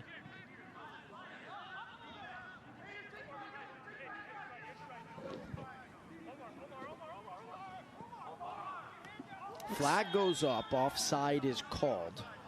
Not sure if it's been recognized or not yet. Well, maybe that's what the whistle was for there by Abdul Qadir and DA. Peter J. Hansen had that flag up all the way. And not to say here, Captain Lynn, but it's almost like if you're the Navy, you'd like to reset and get this thing to extra time here down a man and figure out your strategy, be able to talk about it as a team. Yes, you're going to really want to slow it down. Like you said, make it to that stoppage time. But also, you can't afford to go fast right now with less players. Right, and not to say that the Navy can't score down a man. It's really difficult, of course. And then now on the flip side for the Air Force, it almost feels like you want to blitz the Navy here for the final 2 minutes of regulation, and then plus stoppage, of course, and try and end this thing before it even gets to extra time. Yes, Alex, you know, I don't think the Air Force wants to go in extra time with this, because that's going to affect them in the long run here in the tournament. Right. It's going to tire them out. If they have the numbers, they're going to want a high pressure. Now, you do get a rest day in between, of course, but it's tough. Even playing 48 hours later, that's a lot on the body. Good run here. Fanning punches it away. Hit the deck. He got fouled and knocked to the ground by A.J. Villasenor. He did make body contact there with the goalkeeper, and the goalkeeper usually gets the benefit of the doubt just in terms of their position. So that was a good call there by the referee.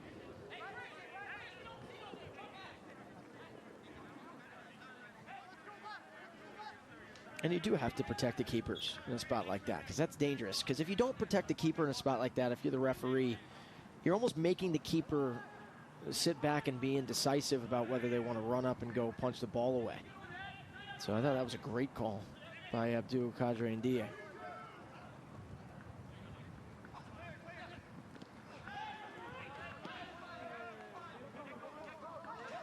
Could the unthinkable happen? Could the Navy score down a man to down the Air Force?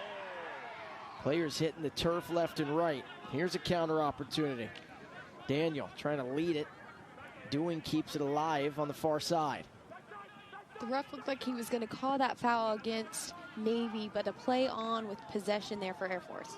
Lou Martinez in the 90th minute to Sol. Sol right foot rocket, crosses it in. Could be the second, trying to find a teammate. It's pinged around on the feet of Fanning, and somehow, some way, Tyler Fanning is able to get on the ball.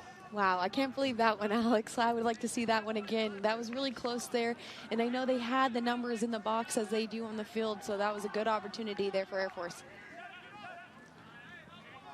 Now Fanning going to take his time here.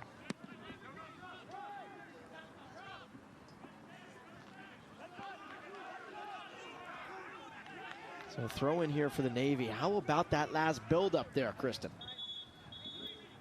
Oh, here we go. Here's the replay here. We just couldn't finish it there. Looks like nobody wanted to take the hit, but Austin serving it back there in the 18. It almost looked like that AJ Villasenor thought that Doing was going to strike and go for a goal there. Instead, Doing elected to pass it to Villasenor, and it wound up being a good decision because Villasenor, making that run, trailing the play, found himself 1v1 with the keeper, but he couldn't control the ball and get it to his feet in time, and then Fanning was able to finally get on it.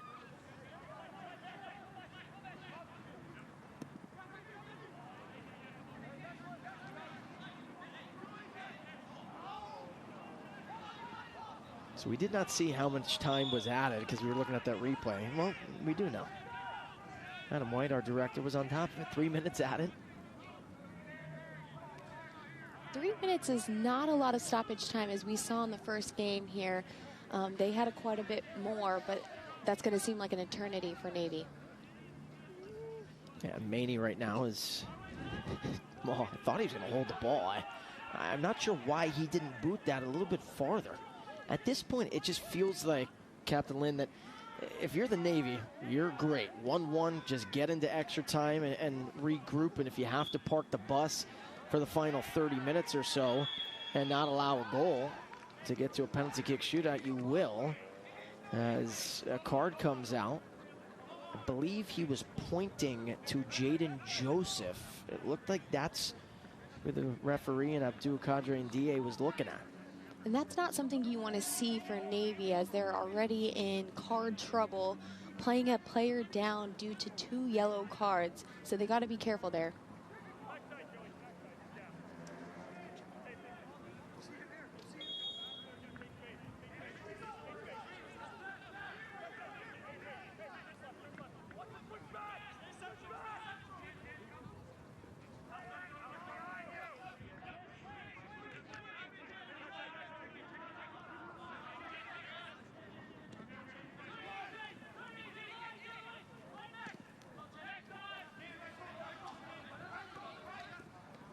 Can the Air Force win it in the final minutes of regulation here? Might be the final seconds of regulation.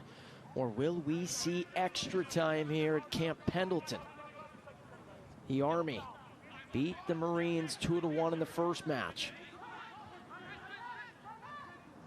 Which one of these teams is going to start 1-0 and join the Army as the lone unbeatens? Sol inside the 18. I think Sims was trying to leave it for a teammate there in Lou Martinez, and there is the whistle. So that is it for regulation. 1-1. First goal scored by Julio Noel back in the 20th minute, and then the equalizer scored in the 42nd minute by Austin Doing. That has been it, but the big news and development in about the 79th minute or so, about 11 minutes ago, is the goal scorer in Julio Noel. Picked up his second yellow card. 2 yellows equals a red. You never want to see the red. Navy is down a man here for extra time. What do you think Jeremiah Kirschman and this Air Force team is talking about here, playing up a man? When they're up a man, they really want to make this field as big as possible for Navy. They want to run them out, expose the gaps, because they're going to have more gaps than they would if they have 11 players. So you're going to see them really try to open up the Navy team here and get that opportunity and get that golden goal, which is what we have here in overtime. Yeah, and as a reminder, glad you let us into that. Golden goal. That's the rules here at this tournament, Armed Forces tournament here in 2023. Golden goal is very simple. In case you don't know, it means the first team to score here in extra time wins. That's it. Game stops whatever minute we're at. So we'll play a 15-minute extra time period. If no goals are scored in the first 15 minutes, they'll take a 1-minute break. They'll switch sides. They'll play another 15-minute extra time period. Same situation, same thing. If a goal is scored, that team wins. It's over. If no goals are scored, after the 30 minutes combined plus stoppage, we will go to a penalty kick shootout between the Air Force and the Navy. I think if you're Navy here, Alex, you're still going to want to pack it in a little bit, be more conservative, and then really look to take opportunities that come for corner kicks, free kicks. That is where you're going to make your money, because, you know, it's a long time to play man down. How aggressive can you be here if you're the Air Force? I love what you said about exposing the gaps, but how aggressive can you be? Because you also, you just, if you're the Air Force, you can't lose this game playing up a man. That would be crushing going into that second match on Friday. Yes, Alex, and with golden goal, that's the risk that they have to take. This isn't an opportunity where you get time back after, so that's a very scary thing for them as well, as they can't be too aggressive because of that golden goal rule. Do you hold to back if you're pushing up here and pushing tempo and pace right away for the Air Force, looking for a goal right away? Do you hold 3 back still if you're the Air Force, in terms of holding 3 back defensively in case a counter comes? Well, what's that strategy looking like?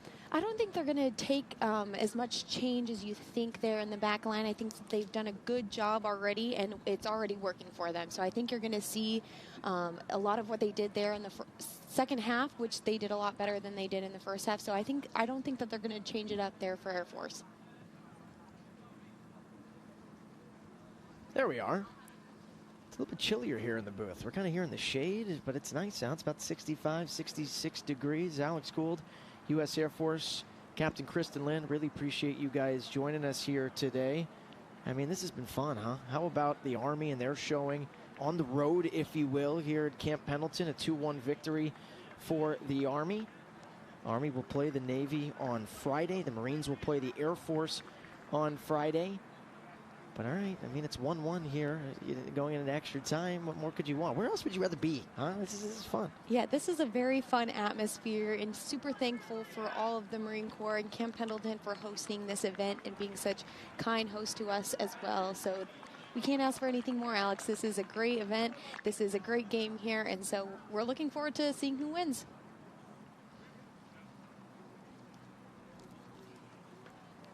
So the Navy started with the ball today in the first touch of this match. So they should start with it here in extra time, and they will. Some basketball skills here. Look at that.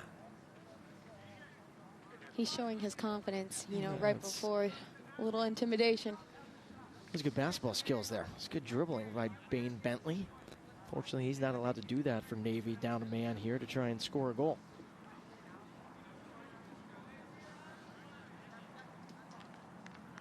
The Navy can find a way to get this thing to a penalty kick shootout, playing down a man, as you know, it's a win. I mean, it is a win for them right now if they can get that thing to a penalty kick shootout, because anything can happen in PKs. So, yes, Alex, anything can happen, and we did see that all of the teams yesterday were practicing those penalty kicks as they're fully aware that this golden goal rule is in effect, but also in that possibility that it goes to PKs. They've got to be ready. Doing scored the first, trying to kind of play that to himself there and couldn't get to it.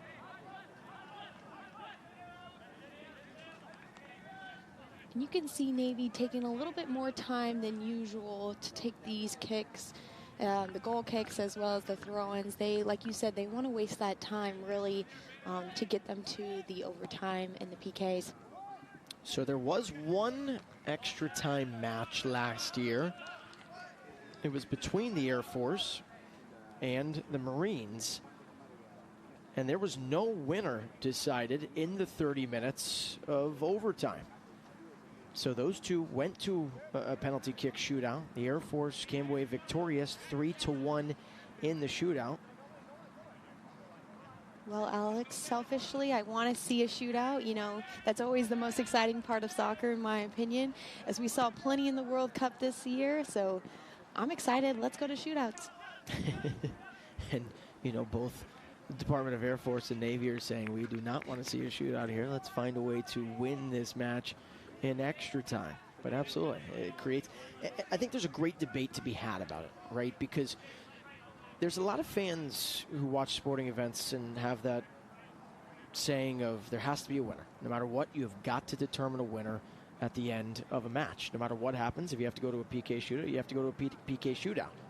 I think there's other fans who watch soccer, who watch the sport of football overseas, who sit there and say, there's some matches, Kristen, that play to a draw. They just play to a draw. And you're okay with that. And look at this here. Maybe an opportunity here for Jaden Joseph. Down a man, the Navy. Joseph still trying to control possession, but now this is where you're going to have to get back if you're the Navy in a spot like this. But what do you think about automatically having a winner here in a tournament setting like this as opposed to playing to a draw? He said you like the PK shootout, so I think I know where you're going with this. But yeah, Alex, as a player, I think going to a tie is almost worse than losing. And I think that's, nobody wants to see that as a player or a fan. And so I love the rules that they implemented to have every game end in a winner, and that's exciting, and that's something we're going to see here today. And I think the reason they have golden goal, I know it creates for excitement, but also I think the reason they have golden goal rather than playing the 30-minute extra time frame is because they do want to save the legs. And you look at something like this, this is the first match of the tournament. You're playing every other day. That's tough to do on the body. And so I think the thought process was, and I like the thought process, was, hey, let's have the first goal and extra time be the winner. Yes, Alex, and for a lot of these men, you know, this is not all they do. They don't practice year-round for that, so right. Their stamina is not as good as it once was.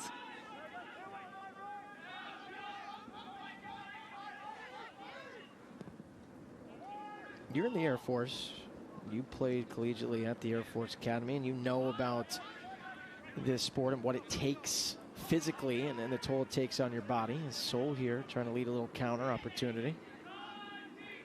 How much different is it than what you're doing in the Air Force each day? It's a lot different. You don't have that same amount of time that you can dedicate to training like you did in school. You have a full-time job and other people to take care of. And so that's a unique thing that all of these men do out here is they're taking care of their unit, they're taking care of the mission, and that is their main focus. Main focus right now, the Air Force with the ball here on their attacking third is trying to end this game pretty quickly here in extra time. Looking for goal with Soul.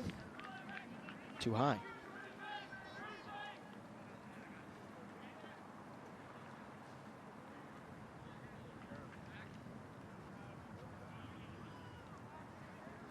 Again, you see he's taken his time for this goal. He does not want to see much more action from him. Fanning's a veteran. He's been around, he understands. If you can take some seconds here, because realistically, is it out of the question that the Navy could put one in the back of the net? Of course not.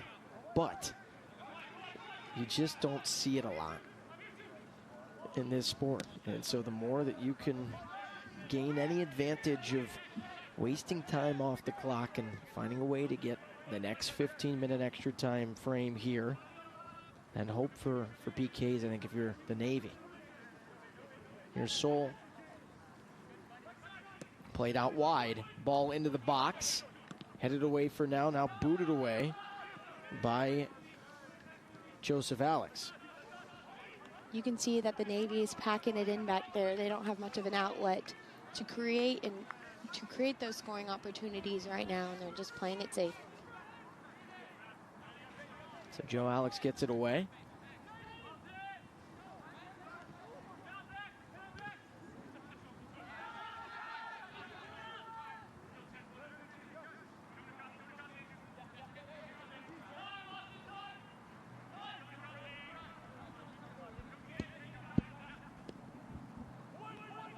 Trying to find a teammate. What a save by Fanning, but the flag goes up offside. So even if that thing would have gotten into the back of the net by Martinez, actually that's not Martinez over there, but if that thing would have gotten into the back of the net, it would not have counted because of offside. Yes, and I know on the opposite side of the coin there, Alex, Air Force does not want this to go much longer. If they can end in a golden goal, that's really what they're looking for. That was A.J. Villasenor, by the way, with the header, but he was deemed offside and past the last defender.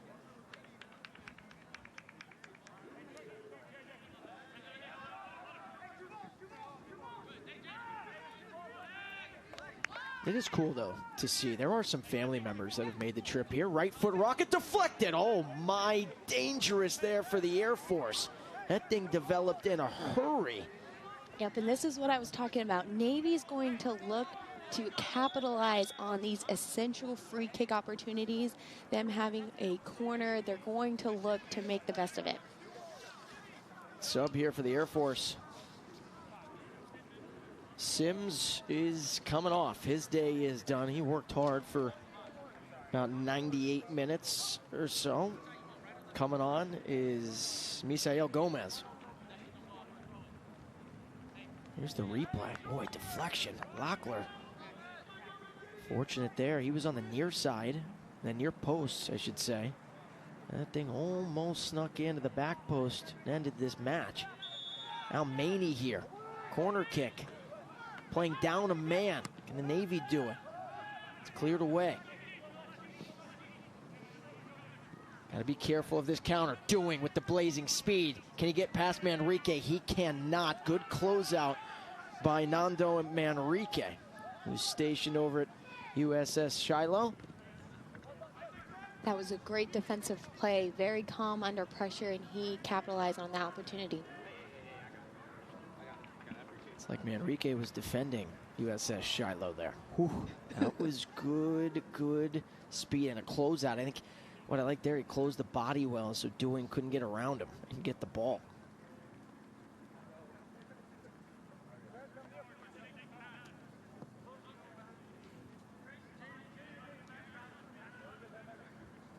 This will be one of the best stories, especially if you're a Navy fan watching.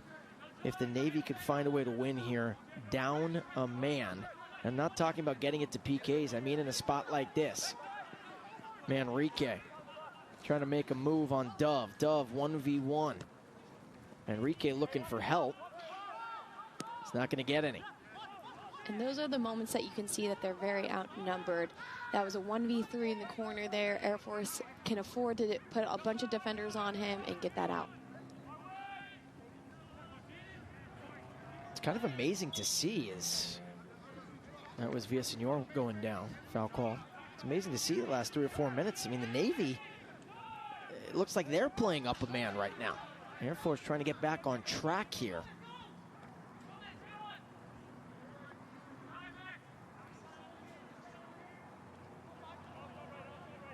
You talked about packing it in. The Navy right now, they'll let the Air Force play out wide all they want. They're just making sure that they can pack in the 18 and the fringes of it. Make sure that nothing develops through the middle. Yes, Alex, I think every player except for one right now is in the 18 for Navy.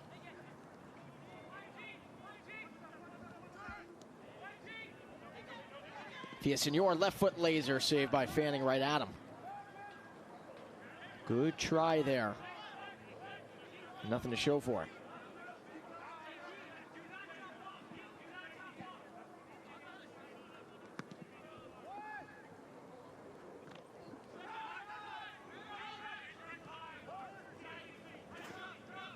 So these two played twice last year, of course.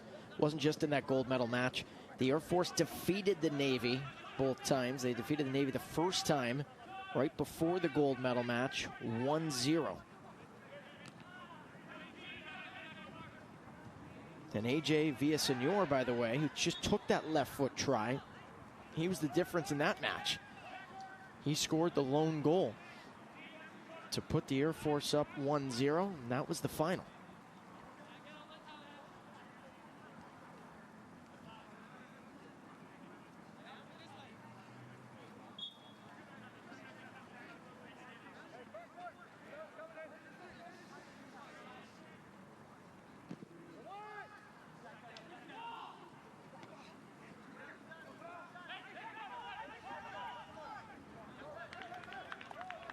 Corner here for the Navy.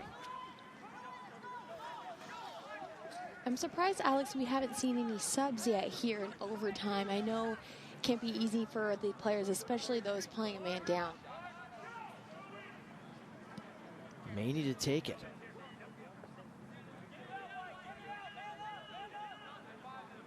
About 3 minutes or so to go here in this first extra time period. Golden goal. Can the Navy win it down a man? Maney found the head of Bentley, but Bentley bent it wide. Maney, he's dangerous on those corners. He is fun to watch. Take those tactical pieces and the set pieces for him. It's a reason he plays for Team USA on the All-Armed Forces team.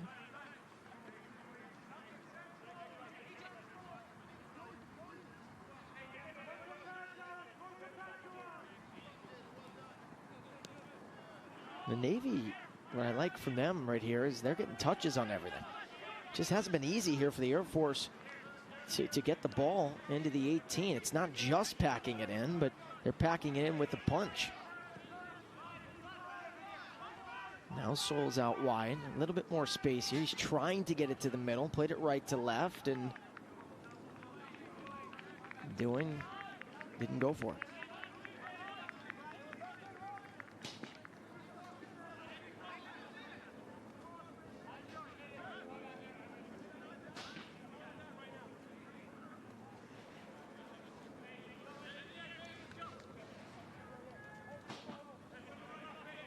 And we see the Navy subs behind the goal on the opposite side here warming up. So I think we can be anticipating a sub if nothing happens here in the next half.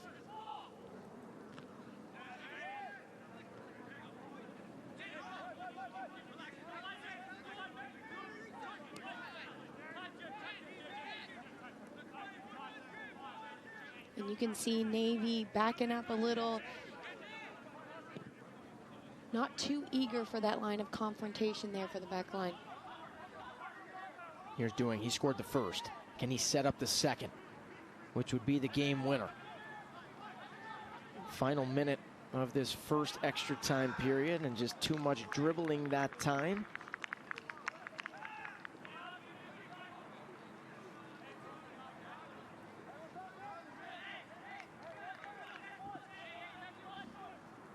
The Navy took a little bit of a sigh of relief after that one, Alex. We've seen earlier that Doing can be very dangerous in the corner. Barring a late goal here in this first extra time frame, Navy can check mark the fact that they were able to get through the final 12 minutes of regulation plus stoppage, and then able to get through these 15 minutes. That's 27 minutes of defense. Tough defense. You know, they're gassed down a man. As I say that, the Air Force could have a chance to win it. It was off the body of De Souza, but he couldn't control it. And that is it for the first extra time frame here. We will head to a second extra time. These two will switch sides of the pitch. Are we going to get a winner here, Captain, in this second extra time frame? Or can the Navy hold the Air Force here and force a PK shootout? I think the Navy's done a great job, like you said, hanging in there in overtime, playing a man down, and just forcing it to the PKs. If they can hold on for a little bit longer, this is going to be an interesting end. Same strategy if you're the Navy here? Just packing it in and really parking the bus for the final 15? I think so, especially that they've come closer and closer to that final whistle for the PK opportunity. They've warming up subs. I know the coach is probably looking for putting their best PK shooters on the field, but that doesn't mean that they can't let down and let Air Force score a golden goal. Well, if you're Air Force, same thing. Just being as aggressive as you can be. I mean, what can they do to try? I mean, do they need to flank a little bit more and try and cross one in? It seems like they're really trying to get to the middle, but the Navy is, of course, not letting them at all. Yes, I think that they've really got to open up the field, make Navy chase a little bit more, use your strength in Austin doing on that outside, and look for that opportunity out wide. Air Force is back on. Navy talking it over, and it seems like the Navy a little bit more life here. They almost had a chance, by the way, on the attack. Not to say that's impossible. They almost had the chance to win it. Bain Bentley had a ripe opportunity. It was deflected just wide of the goal. But Navy had two corners in that 15-minute first extra time period. So it's not like they're just packing it in and not trying to attack at all with a chance to counter and score. They've done so strategically. We are underway in this second extra time period.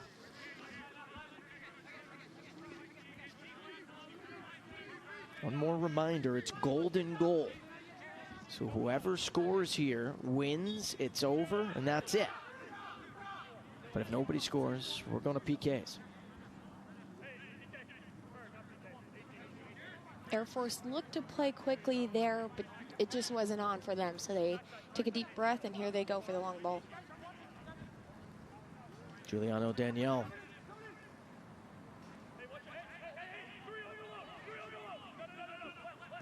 Gonna play it out wide to Soul. Soul with the right foot into the 18, off the head of Dewing, and right to Fanning. Anytime Fanning catches it here, he's going down to the ground.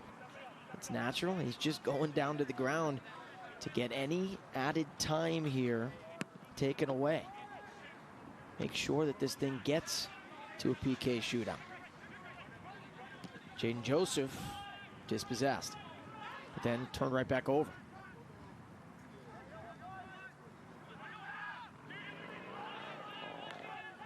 That was nice from Dewing there to get back in the left wing spot to come back and regain the possession.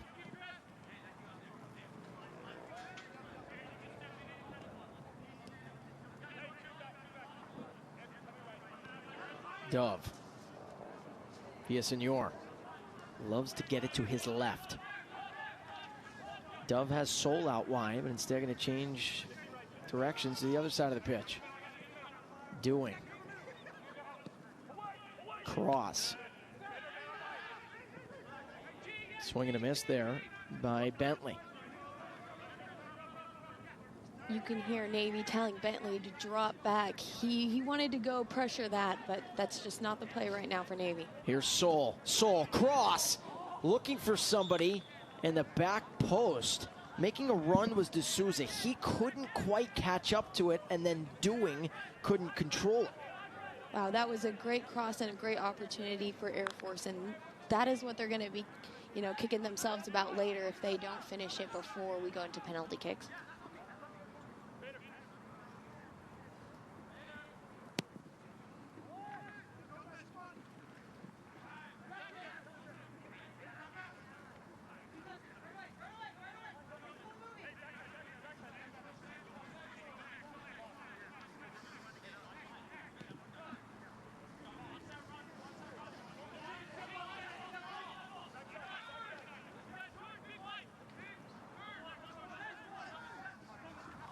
Air Force just can't get it to the middle.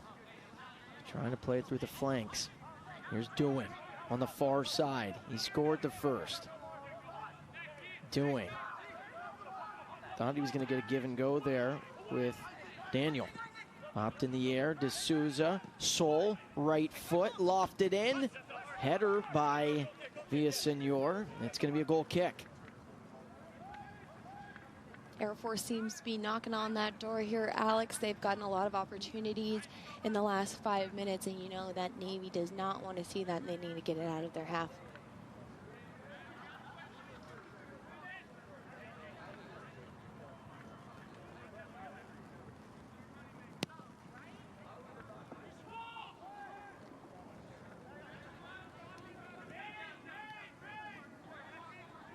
Their only offense here for Navy is that Bain Bentley here being sent on a solo mission to pressure up there.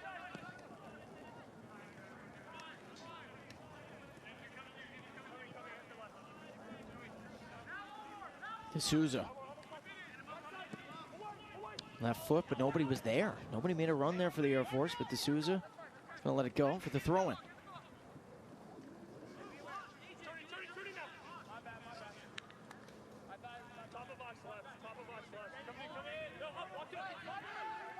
Speaking of D'Souza, he is actually a native of Brazil, and he wants to thank the 86th Security Forces Squadron for the support and letting him be out here today.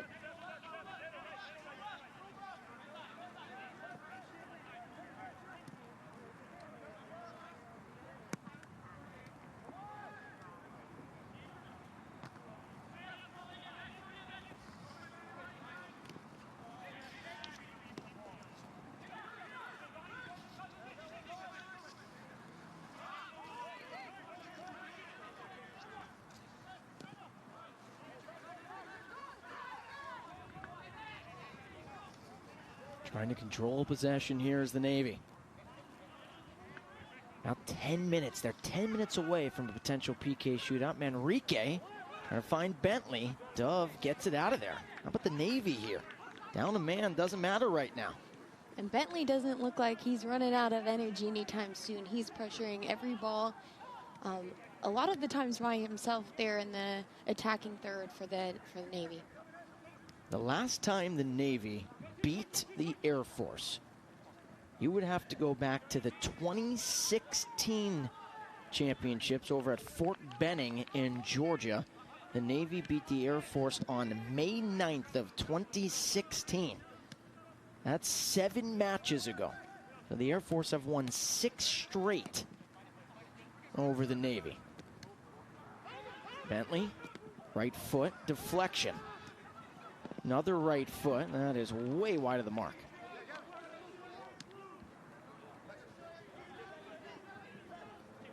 Yeah, that's not a very good shot opportunity there for Navy, as it gives the ball right back to Air Force as they can possess and move forward. I wanted to bring up, too, by the way, that the Air Force got the last laugh in that 2016 championship over at Fort Benning, because the Air Force were able to defeat the Navy 3-2 on May 13th of 2016 in the championship. And here comes the yellow card for Dewing. We've seen him foul after foul with that hard pressure in the attacking third for Air Force, so that's a yellow card for him.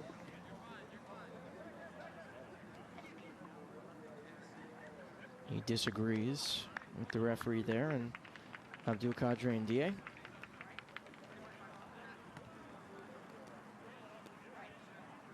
And also, in my opinion there, of course, always silly to get a card, but silly foul there for Dewing, because now you just waste time. And is this going to be added? We'll see, because it was a foul on Dewing. Yes, Alex, and like you said, Dewing is a pretty crucial part of this Air Force team, and a silly yellow card like that is not good for them. Manrique was offside. Flag goes up.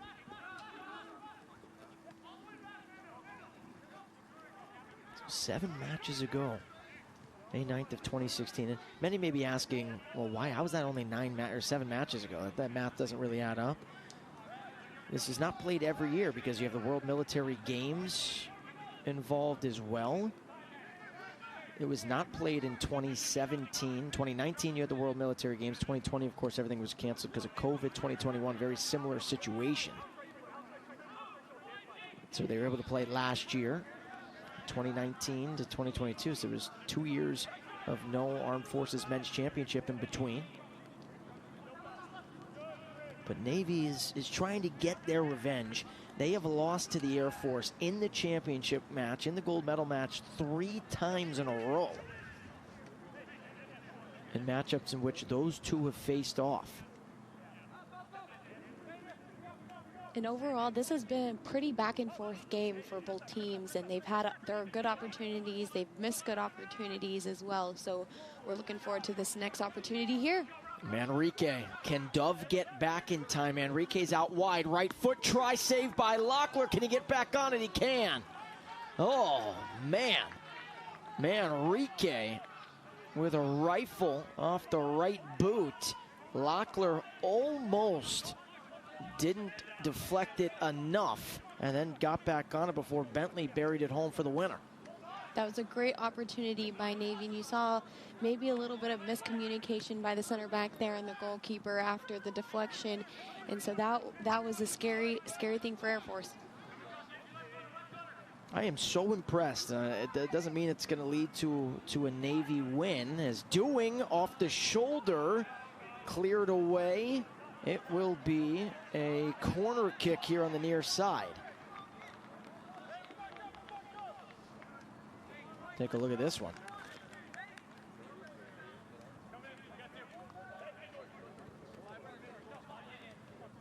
It's saved by Locklear. There's a reason he represented Team USA in Wuhan, China in 2019 at the World Military Games.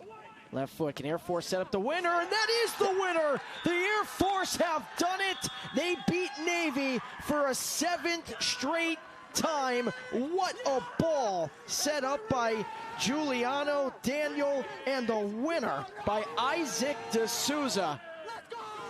Wow, what a goal there by Air Force. You know, you can see the pain on Navy's heads as they just held on for as long as they could. But Air Force was relentless in the end. How about D'Souza? He came on as a sub. He was the first sub that checked in for the Air Force right after half.